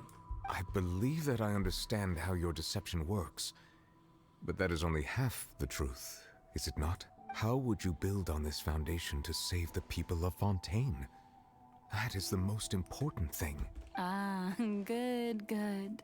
Of course, the Iudex of Fontaine has pinpointed the crux of the issue. I'm sure you've long sensed that the Oratrice is no simple machine. I've always suspected that it had its own consciousness. And Lenny did mention that he heard a human voice within the core chamber. Her voice. It now seems that that person was you, hidden within the machine all along. Am I right? And then I became one with the Oratrice, taking Fontaine's gnosis with me. Yes, it would seem so, wouldn't it? Alas, your understanding of this device still lacks sufficient depth. In truth, it is no enactor of justice. It is, in fact, a device created to kill the god of justice. I beg your pardon? Oh, you have it. And to be more precise, not only will the Oratrice take down the god of justice, it will also take down the divine throne upon which she has been placed. I mean, did you think I would be the sort to enjoy peaceful repose while Furina suffered? My work over these last 500 years has been to constantly accumulate indemnitium within the Oratrice. But really, some have already discovered that only a small fraction of the energy generated by the device was ever used to provide power to Fontaine. The vast majority had to be, accumulated to enact this death sentence. It was all part of your plan then?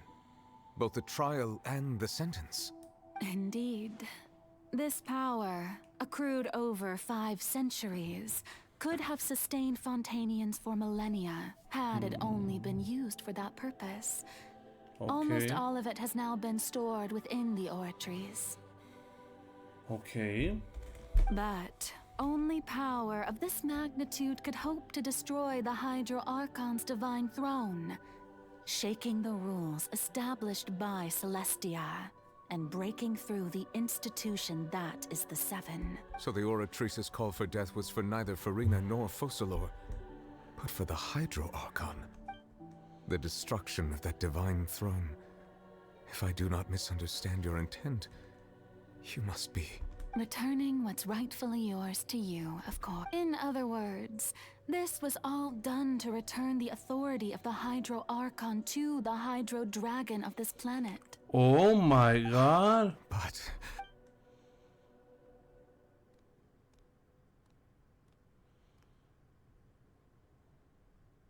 Oh, what? Getting sad again, are we? The authority of the ancient dragons shall soon be yours once more, O Hydro Dragon Sovereign. And this is the face you make. all you've done throughout the years is just so you can sacrifice yourself at the very end. I've never quite seen it that way, you know. Even now, I'm quite pleased at how well my deception worked.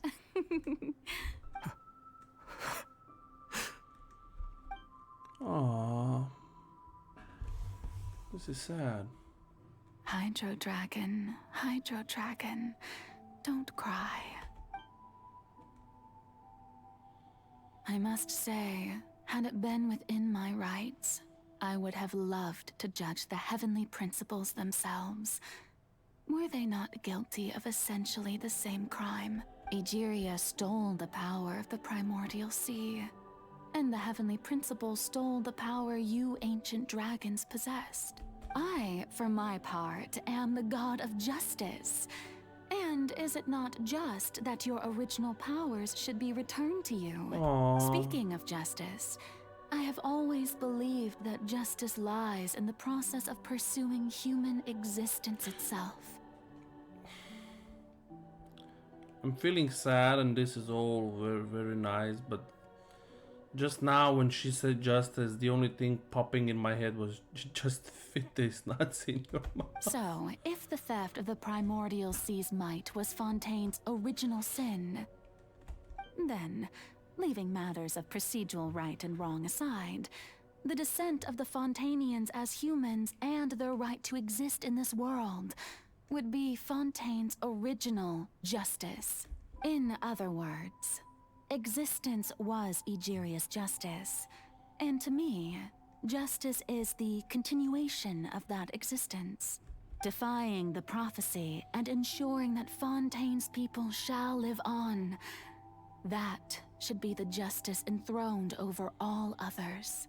At this point, we, whether it be myself or all other Fontainians, have shouldered the burden of this sin for far too long.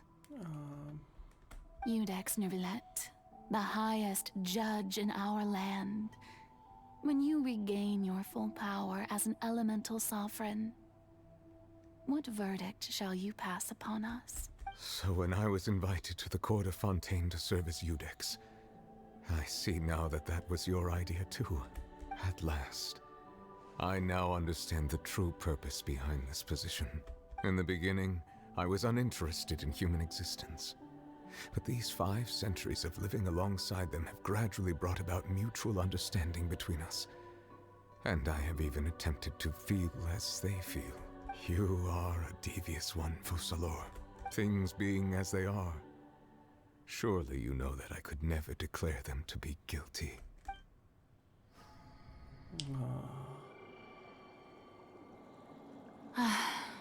The hour of my execution is almost here. For the sinner, the curtain call has come. I know I may not sound it, but faced with death, I find myself a little afraid. Perhaps this is one thing both gods and humans have in common.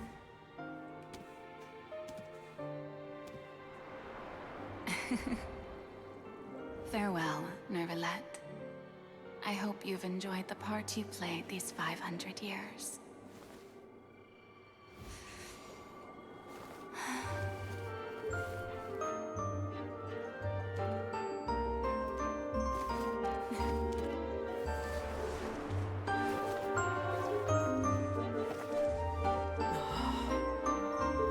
And now, Aether has seen with his eyes what is happening right now.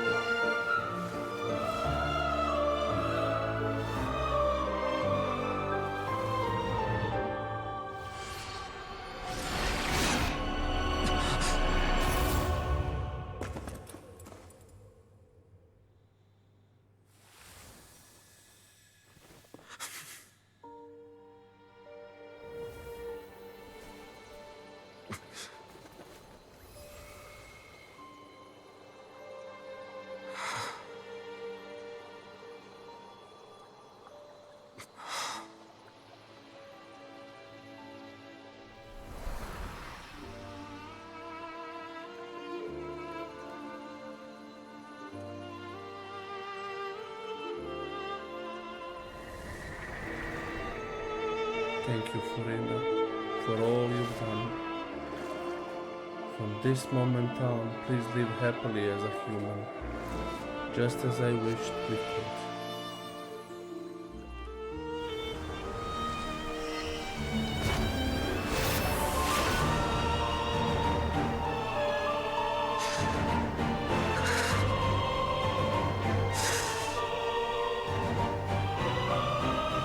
I, Iudex Neuvillette, hereby declare, people of Fontaine, your sins are forgiven.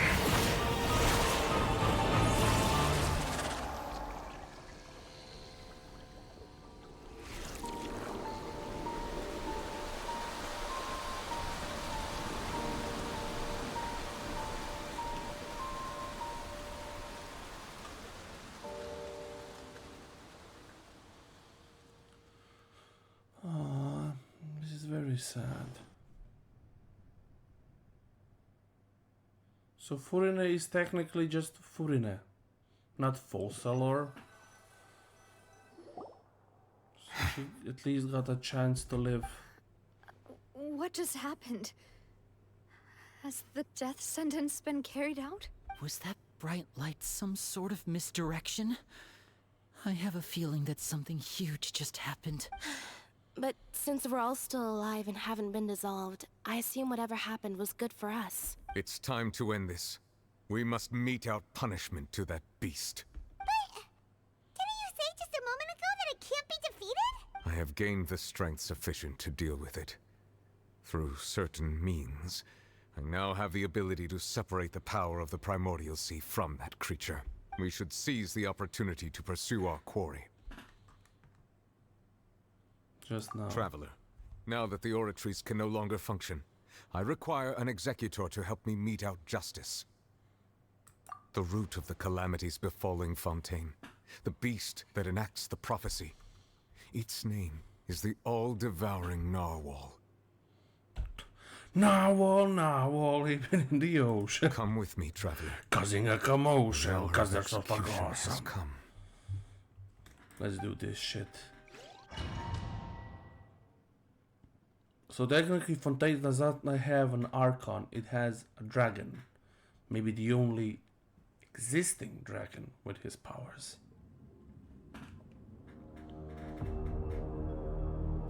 So the world boss has been unlocked in the Opera House? I guess. We're going to execute it? But how are we going to do that? It's huge! I've already done my best to separate the power of the Primordial Sea from the way. Considering the size of the beast, I cannot reach the power source. Unless we can find a way to attack it from within. I shall share a part of the ancient dragon power. We shall look for an opening together.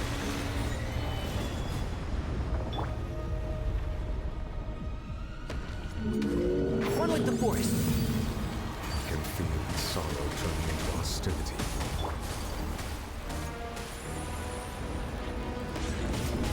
My apologies.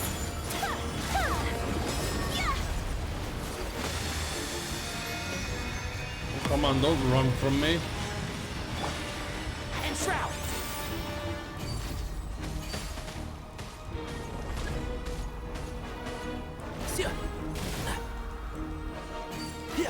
The all-devouring narwhal cannot resist its instinct to devour. Continue to trigger its hostility. Chance will present itself. Jesus Christ, how much does this shit have?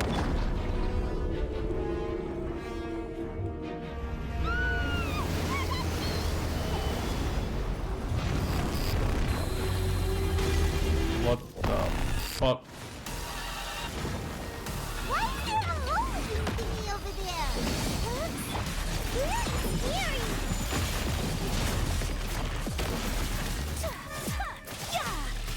Jesus Christ, what the fuck is this music? Gather! Settle down! I have granted you my protection. Do not fear. Seize the moment and use my power to suppress its root from within.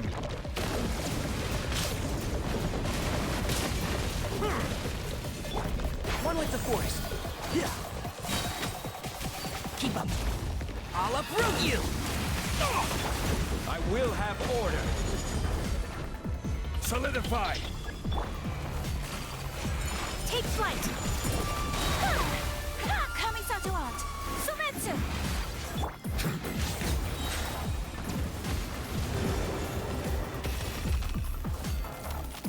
I don't know what the fuck just happened. Oh, it's a cutscene. Oh my god, Jesus Christ.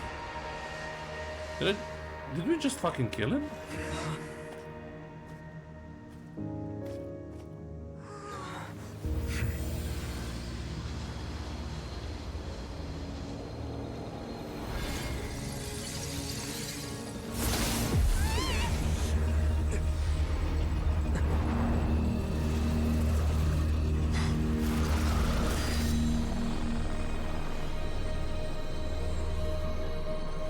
this bitch again.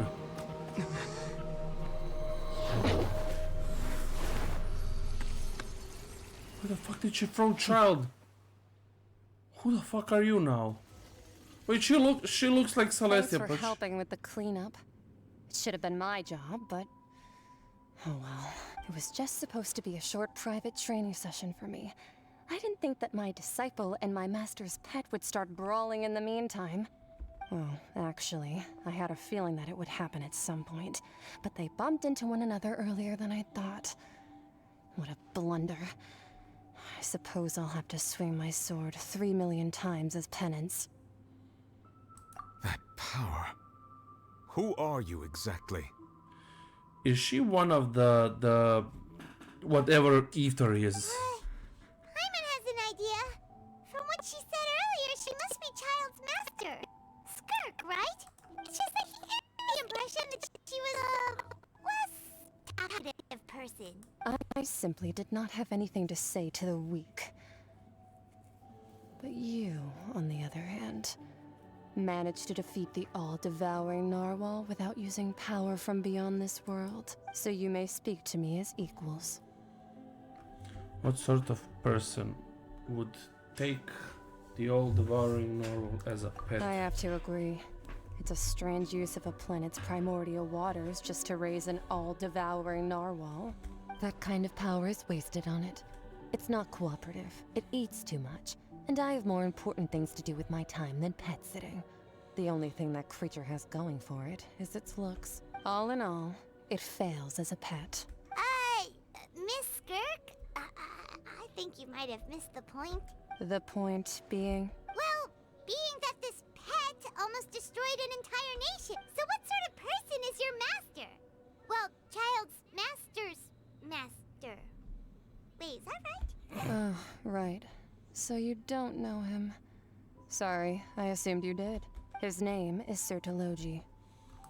Who? I am unfamiliar with that name. Huh. So Master isn't sufficiently famous. How should I describe him then? Have you heard of the name The Fowl? The Fowl? Still nothing? Well, how about the Visionary? Vetterfulnir then? Or Gold Rhine-Daughter? Ooh, that one we've heard. Rhine-Daughter's part of the Hexen Circle. She's Albedo's mom, right? Oh, so you do know that name. To be honest, I also heard all of those names and titles from my master. I don't actually know them either. But I suppose you understand now, yes? My master is likely a similar sort to Rhine-Daughter. They are both pursuing some form of perfection. Wait, didn't you also mention a visionary person? Hyman didn't quite catch their name. Actually, never mind that. I believe it expedient to inform you that the all-devouring narwhal used up nearly all its strength fighting you. Such roiling hydro energies will prove difficult for the planet's deep seas to digest. As such, the fontaine back on the surface has most likely been thrown into chaos. In other words, the prophecy that you've been fretting over should now be in full swing. What? There's little to be surprised about, Paimon. It's natural after all. The prophecy will surely come true. We know this and accept it. However... Not to worry. Focalor has already managed to deceive the heavenly principles. In the end, the people will all be dissolved into the waters, and only Furine will remain, weeping on her throne. Oh my god.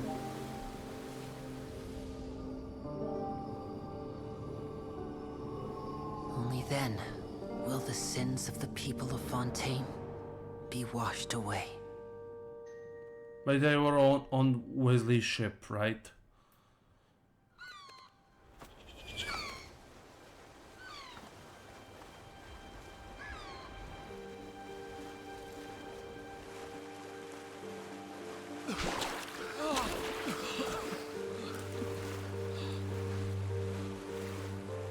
Hey!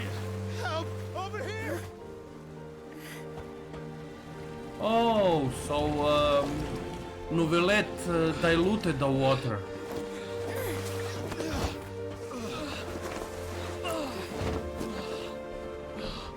So that they wouldn't melt. And here comes USD ship. The one he made just for this.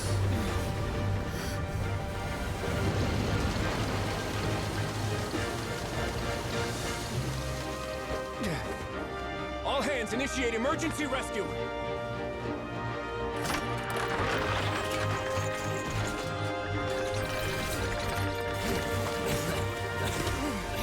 Hurry! Ah, Hey, lend a hand! very nice.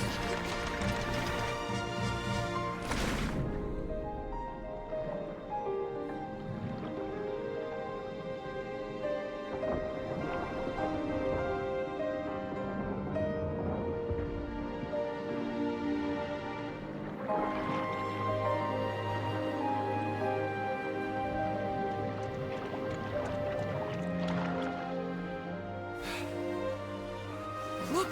The water's receding!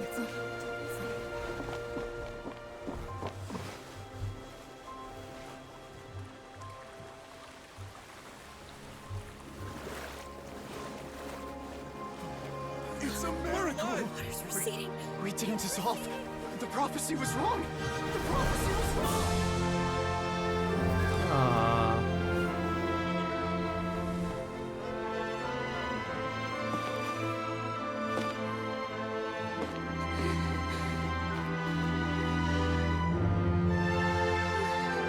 You're free, Corina. Are you right? We're saved. The prophecy was wrong. Ah.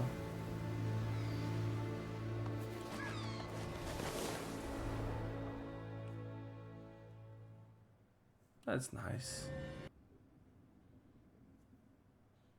Jesus Christ, this story was very good. They threw everything off the roof, but I was, at least I was right. The thing that I said before, that I didn't think that she was truly the. The Solo renewed. The Spina di Rosula talks But- post-disaster rebuilding. I recently visited Poisson to meet with Miss Navia, Poisson. spokesperson of the Spina di Rosula, and we spoke about Poisson's present and future. Poisson. Old soil can still give birth to new bloom, Miss Navia stated. Hope is like seeing a small cookie when you're starving late at night. You just need a little of it. Skyship Winglet, Booner Bane of the Fontaine Research Institute.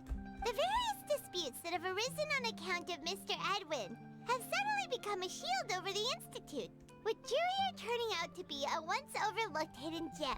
People always call the first researcher mad, but few know what to call the second. And should that latter person achieve a miracle, they would find it all the harder to find a word with which to classify him and his team. Wow! Paimon barely recognizes the people in the reports. Are those really Jurier and Navia? They sound like real big shots. We just didn't meet them in that. What do you capacity. think? Pretty enthralling, huh? Really is, Steambird's yeah. idea was pretty simple. With the disaster just having passed, we would print a free edition packed to the margins with good news to calm people down. The value for these big scoops lies in their inevitable follow-ups. We'll publish further reports and go into the stories behind those people. Edwin's assistant, Jurier, created a true flying ship, while Navia is leading people in the reconstruction of their home. I'm sure that these stories could draw even your well-traveled eye.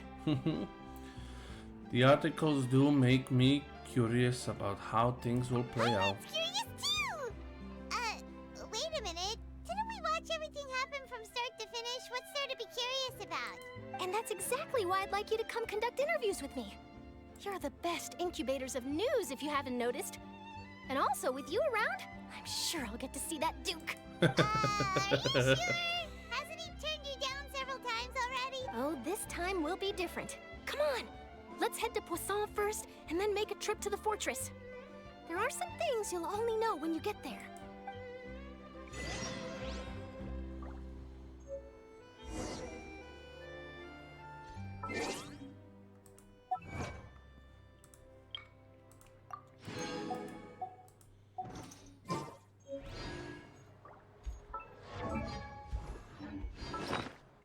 fuck did I get?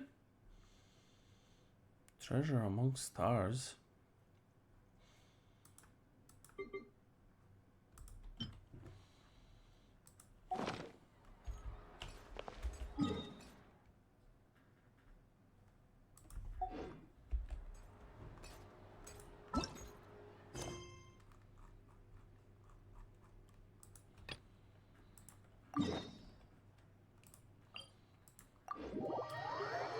The finale.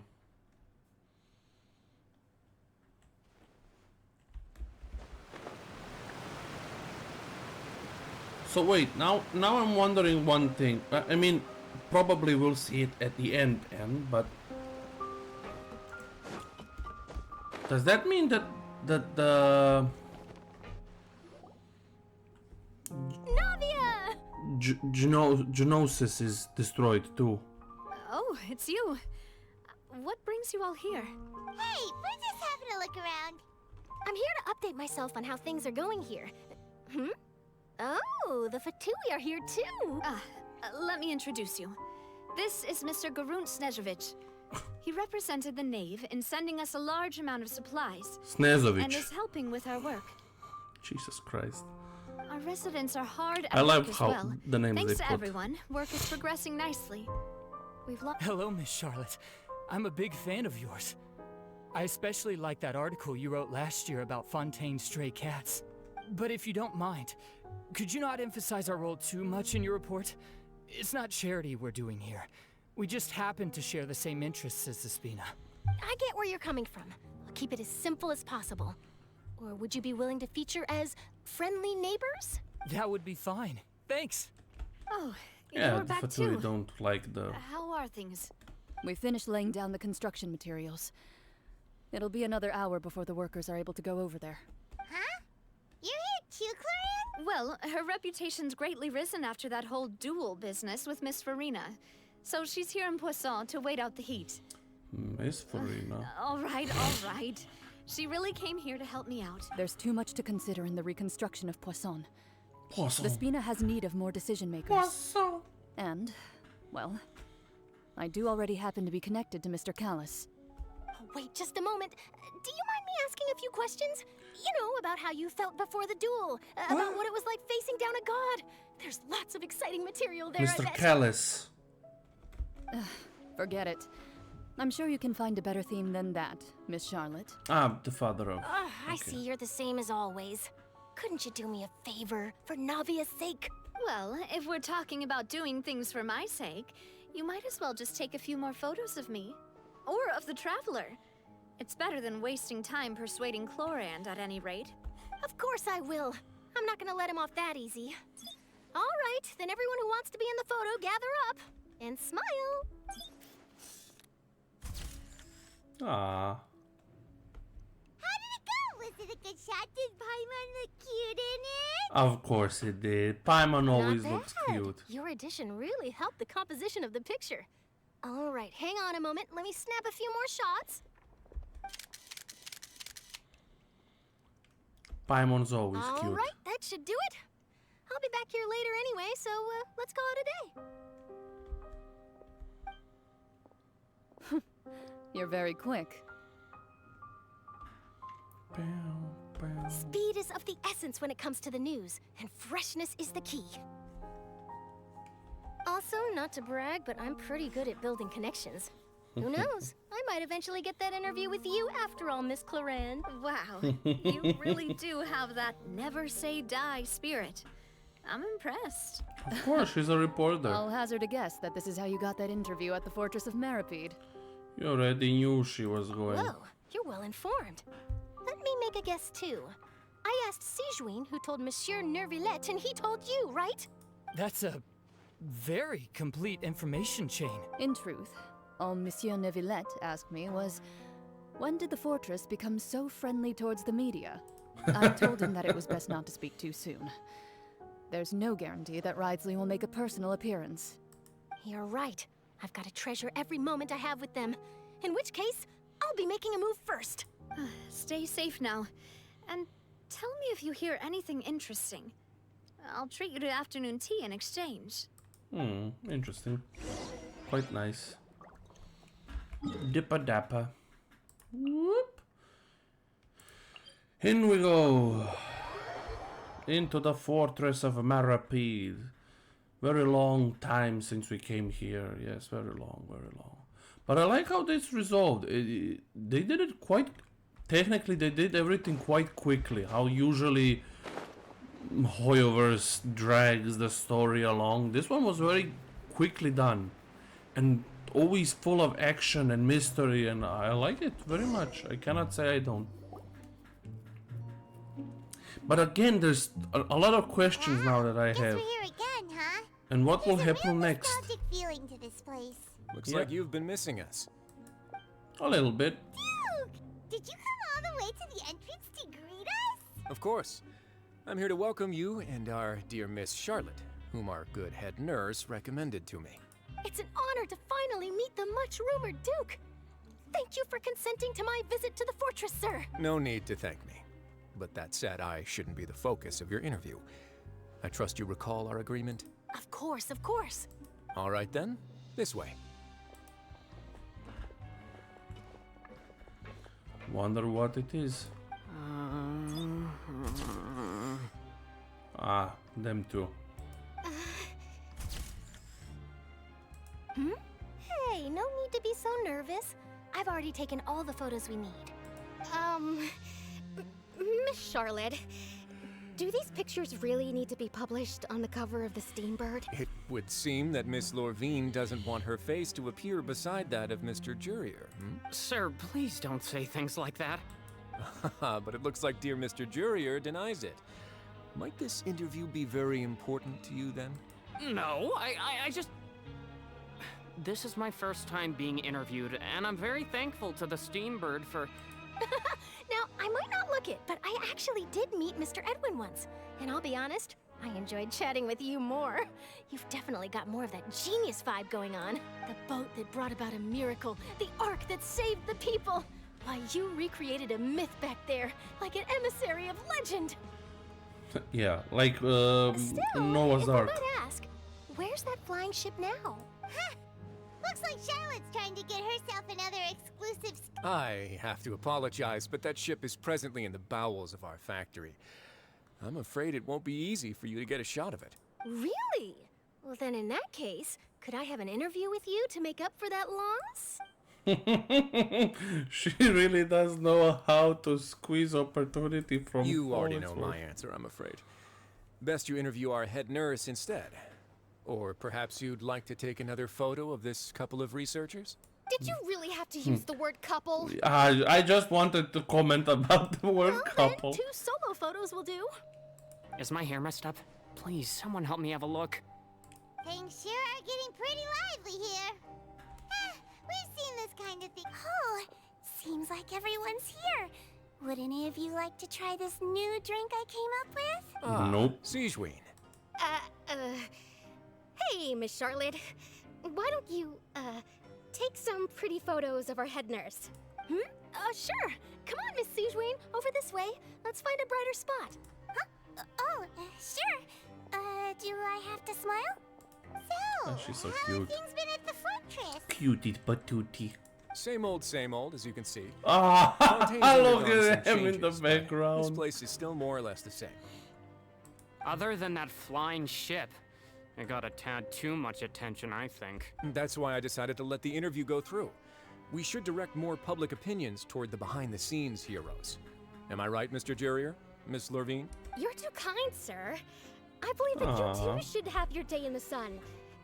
Not that you would want that, which is a pity.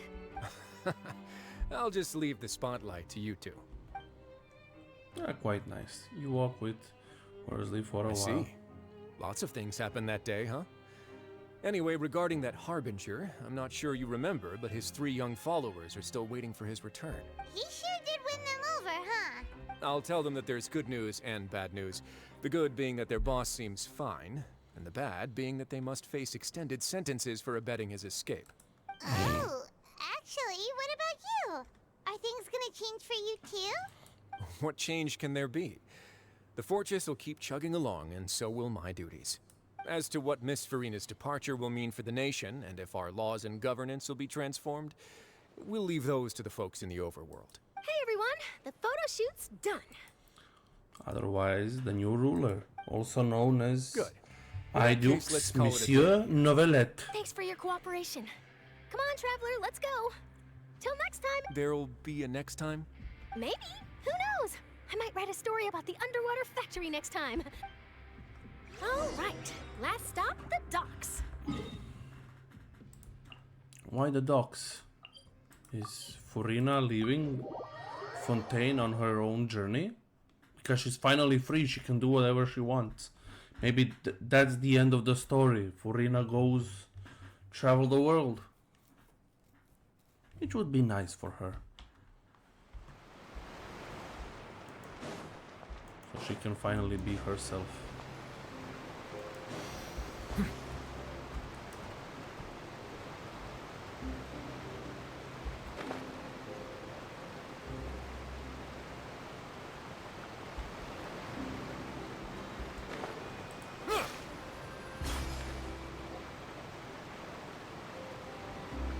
Oh, it's the House of Heart. Navia mentioned that she stayed in touch with Linny and the others after working together. Aww. Apparently, they've been at the docks distributing these strange pockets the whole time since. Traveler, Paimon. Ah, and Miss Charlotte, too. Would you like a magic pocket? Why still?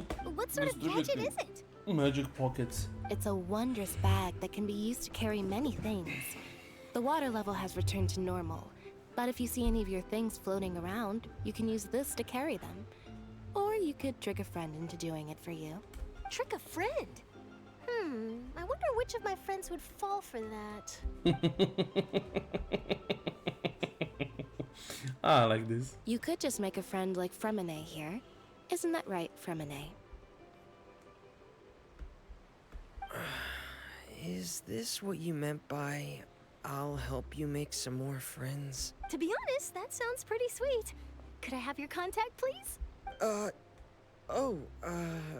Sure. Please, write down my address. And this is how you filthy bastards make ships. There's so many definitely now. Fremine and Charlotte. He was the one who ships. proposed doing this. He even wants to assist in our magic shows. Sounds like that would suit him. Yes, I was planning to first introduce Pear as an assistant, and later Fremine himself. In the future, I think we can leave underwater escape magic to him too. That said, would anyone want to see a diver escape underwater? Who knows? Oh, it'll work out. Every journey begins with the first step. He'll become a part of our show eventually. Lynette, could you come over? Miss Charlotte says she wants to take a picture of us. Got it. My, that Charlotte is rather perceptive. She got rid of everyone the moment she realized I had something to say to you. So, how have things been, Traveler? I'm doing all Father right. says that you did a great deal during the latest events. She's very grateful for your contributions to Fontaine. That's all right. We were more than happy to help. So, what's she doing now? Oh, I guess you haven't heard. After Lady Furina left, Father and Monsieur Neuvillette opened negotiations, during which he gave Fontaine's gnosis to her as a diplomatic gift. Ah, so he did give the no. But wait. So, what are the gnosis if it means no power? A diplomatic gift? A gnosis? Yes, I was quite surprised at first myself.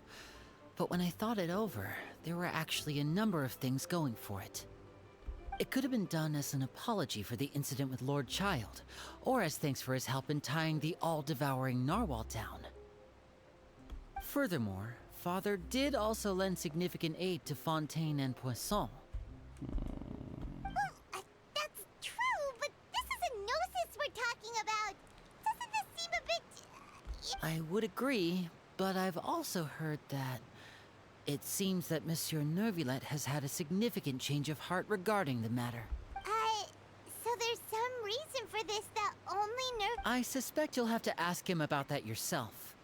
Ah, yes, speaking of which, I did see him strolling around the entrance to the Fortress of Meripede a while back. Isn't he real busy and stuff? Paimon didn't think he'd have the time for that. But back to the topic. The Gnosis was given to the knave, right? What about Child? Yeah, what they about say Child? that he's returned to Snezhnaya to recover from his wounds. I hear that the recent disaster really did a number on his health. Well, I guess I can now call him one of my war buddies. That's true. When you think about it, we've had loads of run-ins with the Fatui. To think we'd be allied with them this time. Wait, but we still have Child's So shocked gnosis, by Child's such a simple vision. switching of sides?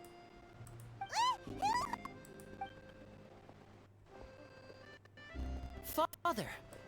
The knave. Well, well, what do you know? Come to the docks to see how my children are doing and meet the Traveler by chance. Please do not pay my accomplishments in Fontaine too much mind. I would have done them regardless. Are you going to take the Gnosis back to Snezhnaya? That is our duty as harbingers, yes. Don't be too preoccupied with sides. The goal of the Fatui concerns not a single place or person, but the entire world. With such a grand goal in mind, it is inevitable that we must wear many masks. Switching my masks is something I've always done. Will you keep to your position? Will you keep to your position? Well, that depends on many things. No one truly knows what the future holds. What good is honesty if you can't rely on it forever? As for you, I very much look forward to our next collaboration. Good things cannot be achieved alone, and you've proved yourselves to be great partners. Actually, I just remembered something. Please help us deliver this. A vision? All right. I'll remember to return it. Thank you for keeping it safe for him this entire time. And that's a wrap for me. Huh? You're... Greetings, Miss Journalist. Hello. If I'm not mistaken, there are diplomatic channels I'll need to report to take a photo of you. That is correct. So forgive me, but I will not be able to serve as a subject in your article. However, feel free to write as much as you'd like about our dear magicians and our upcoming rookie talent. I will not be one of your subject. I will. The sea breeze is quite pleasant. I shall continue my walk while the weather remains so agreeable. Oh, I love her so much. Farewell, Father. Oh, she has such an intimidating presence. I didn't even dare to take a picture. Thankfully, I've already wrapped up all my pre-scheduled interviews. Thank you all. This'll be more than enough for me to write about, I'm sure. Don't be too nervous. Why don't you take a magic pocket before you go? Here, Traveler, Paimon, you take one too. To move things about? Yeah, why not? That's right. Funny. I was giving out magic pockets when we first met too. And what do you know? I'm doing the exact same thing right now. So many things have happened. Do you think that Pockets the next are still the pockets. the next thing that we'll have will be with the Dainslift? I guess this must be life. We will all follow our own paths, and serendipity will lead you to your fated friends. All right then. We'll be handing out pockets in some other districts later, very nice so we'll get kind going of now. look. Have a good day, you two. Well, you have a good day too. Guess we sent Charlotte off. Shall we go see how Nevlette's doing? Of course we're gonna go see how Novelette's doing. And where's Furina?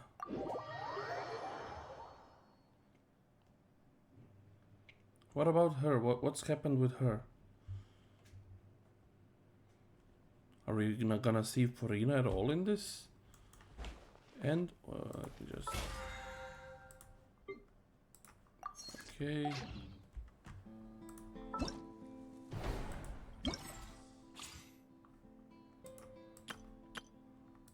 Wait,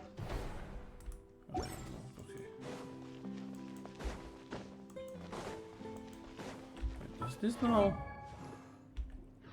Yeah, this profile. Ancient Dragon's authority. It changed.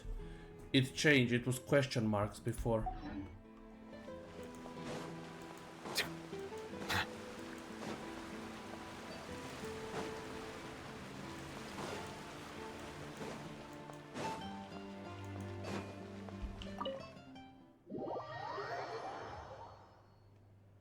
Am I going the right way? I don't know anymore.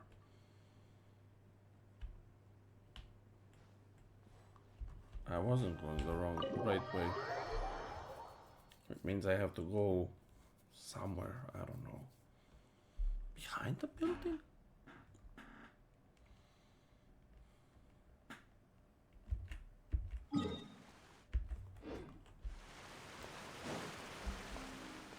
Behind the building. The entrance to the fortress! Ooh, he really is there! No, shit. And I fucked up.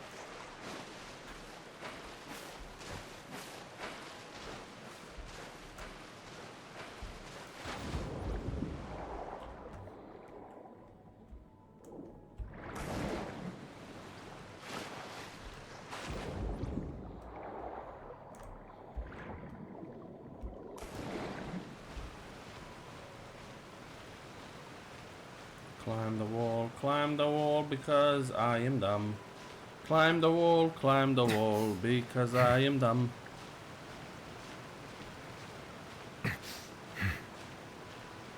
Jesus Christ. No, but let's moan.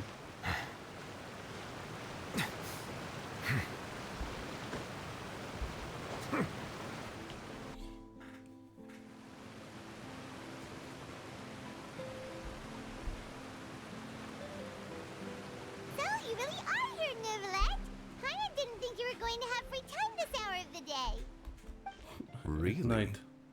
Oh, I suppose you must have met Mr. Linney. He took the time to greet me earlier when he passed this way. In any case, you came at a good time. I was just considering reaching out to you to set up a meeting, so I may explain some things that I haven't had the time to before. Aw, Paimon's glad that you remembered. Thank you for keeping us on your mind, what with you being busy and all. Alright, let's have it then. How was Fontaine actually saved? The whole business is still quite the mystery to us. It is strange how words can often leave a bitter taste in the mouth when it finally comes time to say them out loud. No, let's sigh softly before telling you the truth concerning what they saw that day. Falseroll deceived the heavenly principles and used for endless performance. Whoa. So that's what happened? I only saw Forina's part for Falseroll myself. destroyed the divine throne of the Hydro Archon and restored your power to you, transforming you into a fully fledged elemental dragon sovereign. But Paimon still doesn't quite get what you did to save the Fontainians from dissolving. For me, the authority of the ancient dragons refers to absolute control over the hydro element. Fontainians were incomplete humans born of Egeria's use of the power of the primordial sea, with constitutions similar to that of mimics.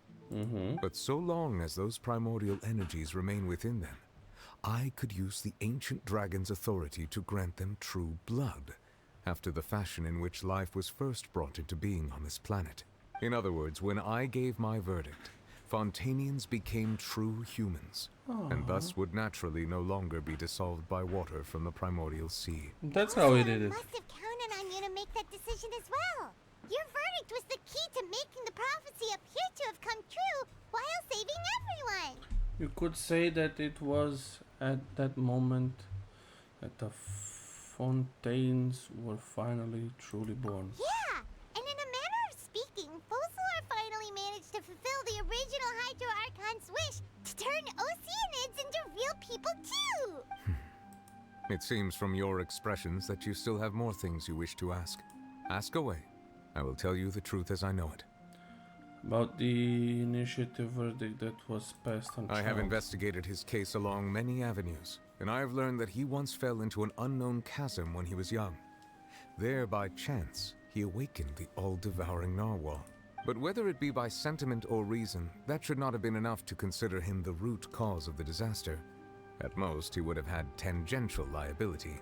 As for the judgment passed by the Oratrice during the trial, whether it was due to that liability by association or Focalor deliberately using him to buy time for us on the assumption that he would be able to hold the creature off, I cannot say. Guess Focalor had Fontanians in mind the whole time. In the end, it was thanks to her that they finally became real humans. Very nice. Hang on a second. Paimon suddenly got another question. Back when Fontanians hadn't yet become real humans, were the children they had also transformed Oceanids? Life has always flowed like water. Do you recall how Fontanians would often come to the Fountain of Lucine to pray for children? Yeah, Lynette said the fountain is where all the waters in Fontaine converge. In truth, even those couples did not know that such prayers were no mere custom, but instead a form of ritual. Those Oceanids who were blessed within the spring water would later descend as new humans in the coming months. Paimon sorta gets it now. Either way, seems like this ritual won't be of any further use, but it'll probably live on as a local custom. Ask away. I will tell you the truth as I know it. About Fontaine's future. Yeah, about that. Risley said Furina has already left. What's that all about? Ah, Lady Furina. The people are only aware that her death sentence has not been carried out. She abdicated the post of Hydro Archon and left affairs related to that title to me, before leaving the Opera House. I related Focalor's words to her faithfully and completely. After hearing them, she seemed neither saddened nor comforted. She simply said that she was tired and needed to rest. Having said that, she then packed her things and moved out of the Opera House, not unlike how an ordinary person might. But she's still got a place to stay, right? You need not worry. I will make arrangements to ensure that she will not want for food, clothing, board, or travel. In truth, I am somewhat happy for her. The wear and tear on her spirit will, of course, take time to heal. Of course. But now that she no longer has to play the role of Focalor the Hydro Archon, she can finally lay down her burdens and lead a normal life. What about you then? What are your plans now that you've regained your full powers as the Hydro Dragon? After Focalor passed on, the Oratrice also ceased to function. This matter will directly affect our trials. After much careful consideration, I've decided to take over its role in our courts. From now on, I shall hear cases and pass verdicts by my... Looks like you're still considering stuff from the perspective of the Udex, huh? As an elemental dragon, there are indeed many things that I must do. But this power and this duty, in a manner of speaking, you could say that both were granted to me. Nice. As such, before I attend to my other responsibilities, I must tired. first and foremost continue to serve Fontaine as its highest judge. The duty of the Hydro Sovereign and the duty of the Udex shall coexist within my person. Additionally, the Hydro Archon's departure has brought about another problem, which is that the Opera House shall no longer produce indemnitium. That's true. That power was derived from the people's faith in the Hydro Archon, wasn't it? Wait, but the various mechs and machines in the city are all still okay. Where are they getting their energy from? As I am now, I have full command over New Musia, and it can serve as a complete substitute. Another reason why I cannot quite leave Fontaine immediately. Wow. This ancient dragon's authority stuff is really quite useful, huh? Ask away. I will tell you the Ask truth away, as I know it. always. Oh, that's right! They say you've given it to the knave as a diplomatic gift or something! Leaving aside their intentionality, the two Fatui Harbingers have indeed done much for us during this crisis. That is true. Their sole remaining goal in Fontaine, at least at this point, would seem to be the Gnosis. The Oratrice has ceased to function. The Hydro Archon's divine throne is now no more, and I do not need the Gnosis's power. As such, it has lost all meaning for Fontaine. But what kind of power then does the Gnosis give if the Gnosis is not the catalyst for the dragon power that the Archons inherit? So the Archons inherited the powers of the dragons before the Gnosis, then what the Gnosis power is.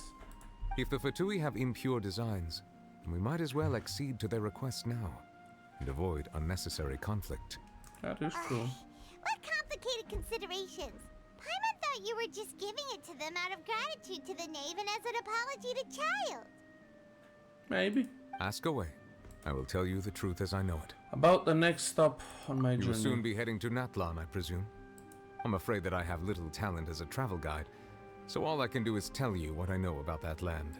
As far as I'm aware, Natlan can be said to be a nation of dragons. Oh. A nation of dragons? You mean like you? No, I suspect that I would not find myself welcome there. Unlike ancient dragons such as myself, the dragons of Natlan have undergone long years of development and evolution. Large numbers of them have entered a form of coexistence with humanity. So, are we going to see half dragon, half human Natlan is people? also the nation of war. War ravages those lands like an undying flame. There is one other piece of information I got incidentally from my negotiations with the Knave that I believe may be useful to you. The harbinger known as the Captain has thrown his hat into the endless ring of war. So we'll see the Sounds like a real captain. tough customer. Seriously, everywhere you look, there's a Fatui Harbinger doing their thing. So, the captain is the one of the harbingers that the people are most thirsty about. I suggest that you So we're fully finally prepare going to yourself see the before going captain. to Natlan. In the meantime, Fontaine's doors will always be open to you. Ask Ah. away. I will tell you the truth Ah, as I that's know it. Hang on a sec. Paimon still got a question about the Gnosis. When we spoke to Linny earlier, he mentioned that your attitude towards giving away the Gnosis had clearly changed. We guessed that there might be some reason for it that only you were aware of. No wonder the House of the Hearth is the Fatui's intelligence division. They are certainly sharp. So regarding this specific issue, I was just getting ready to share something with you. What is it? In truth, I exchanged some further words with that lady named Skirk after sending you two back to the surface. It went something like this. We're not gonna find something out about the Gnosis. Is this game gonna break my brain again? Like the last time I played, like, heard that the Traveler is one of the, the Descendants, or what the fuck ever they call. Well, we're going to head topside to see what's going on. You hurry over soon as well, all right, Nervalet? What next? The all-devouring narwhal isn't here, so I'm no longer getting any interference. I can finally catch the scent of your power, what it's made of. It is the authority of the planet's primordial dragons, but with something very similar to a god's curse mixed in. It's quite a novel blend. I'm sure I've encountered something like this before. What was it again? I do not know what you speak of. Ah, of course. How could I forget? You should have the remains of the third Descender on your person, yes? Remains? I've never heard of any such thing. Remains of the third Descendant? According to your parlance, I believe it may be called a gnosis. Well, that much is true. After Focalor's divinity faded, she handed her gnosis to me. But I fear I have never heard of it described in the manner that you just did. I've been training with my master, the Foul, ever since I was young, and I have never returned to the surface since. So most of the information I possess, I got from him. It is only natural for those who are greater than humanity to possess a different sort of common sense, which is why there are so many problems in our attempts to communicate with humans. Oh, so you're not human, so you're a descendant? Does that... Regardless, you and should the probably get rid of objects of misfortune to prevent any disasters from befalling you. To live in itself is a blessing. But once a person dies, the bonds he once had with this world shall all turn to curses. What do you mean by that? No need to fret. These are just my personal thoughts. I like and the my design. reason for no longer wishing to return to the surface. This third Descender you refer to, who are they? And when did they die? Master never mentioned them to me. Perhaps it just wasn't that important for me to know. If you're interested, though, I could ask him. I'll be sure to pass the answer on to you next time. Next time? You believe we will meet again? I do. Wait. I have a disciple of my own, don't I? He can be the messenger then. So when we meet Child again, then we'll figure out who the first disciple was, and why is he the remains of Gnosis? For now we know what we're like, what, the 6th? That's what she told me. Whether it would prove useful or not, I wanted to pass that information on. This is very useful. The remains of the third descender? And he is one of the descender. So that's what the Gnosis actually are. Paimon just thought they looked like chess pieces. How could they be a person's remains? All the same, assuming that there was no misunderstanding or special metaphor at play, that is what she meant to say. And she said that it would bring misfortune and that you should check it, which is why you gave it to the Fatui. If she speaks the truth, then I would simply be putting Fontaine at unnecessary risk by keeping it here. Yeah, that is true. A descendant. She mentioned one of them. Ah, he's the 4th. I am the 4th descender. One that the Gnosis are related to descenders. And 2, that the one who came before me. I guessed that you might already be familiar with this concept, but I did not expect you to be one of them. That means that the Gnosis, which are exceedingly element compatible and can even enhance elemental abilities, do indeed come from the third descender. Which means that's why so it means that's why we are so inept with using every single element. I wonder, does your body also possess similar properties? Like being able to use elemental powers without a vision. That does sort of count as special compatibility. No, let's not think about this stuff right now. It just feels creepy. It's not creepy. Comparing the traveler to the dead third descender and all. That's what you say, but this topic still feels like bad luck. Once Child recovers, let's get some more answers out of him. Or go look for his master and get the answers that way. I too believe it unwise to make too many blind guesses when information is lacking. That is true. The same is true of being at court. All right. Whatever the case, it seems like the crisis here in Fontaine's over for now. Yes. For now. All of Focalor's efforts were for this moment as well. But she sacrificed herself in the end as a god, and she suffered through all those years as a human. Was that really what she wanted? I suppose that would be the mystery of a god's will. Can you understand the will of the gods? I suspect not. But once in a while, I too would guess that if wishes were like the clouds in the sky, they will one day return to the earth as raindrops. Life flows like water, and rain is the final answer. The water levels may sometimes tilt one way or another, but the rain falls fairly upon all. What a nice and what sentimental ultimately thing to is the think difference between the rains that fall upon all of us. You have completed the world quest. And I haven't even seen our dear Furina. Thank you. Here. Thank you. Constellation. Here you go. Wait, before that, let's go here. Talk to Catherine. Well, we did it.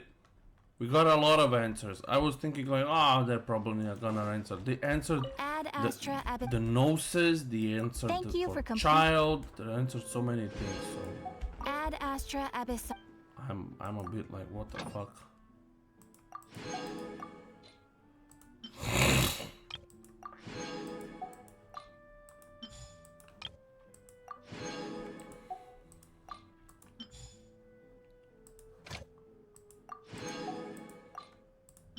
I'm just wondering what's next then.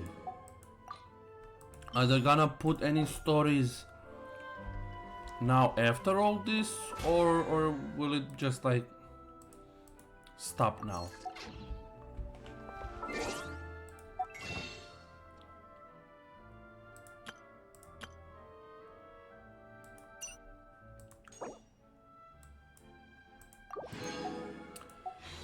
Because of everything that happened,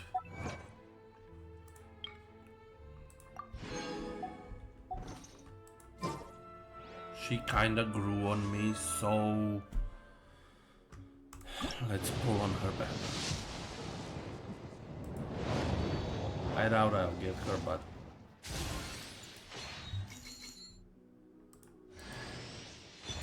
oh, I got.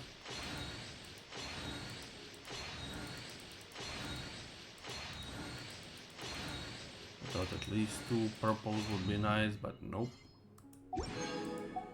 Seen just one.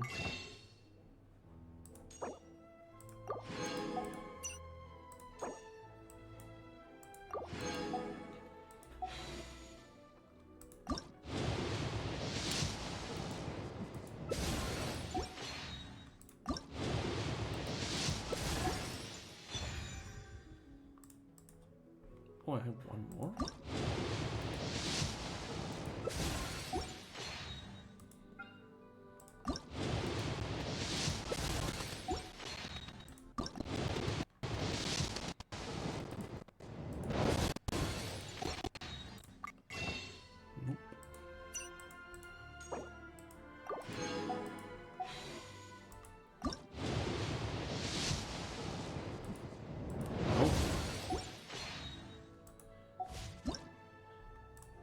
Oh, already.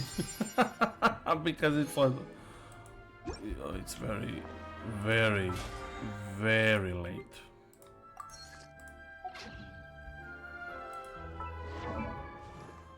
Ah, yeah, I got. Where is she? She's here. What is she? Constellation what? Oh my god.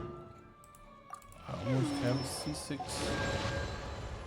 That means I just got. Okay, I got it. Well, that'll be it for today. Thanks everyone for watching, and I hope you have a good night or a good day depending when you're watching. Bye. See ya. Bye.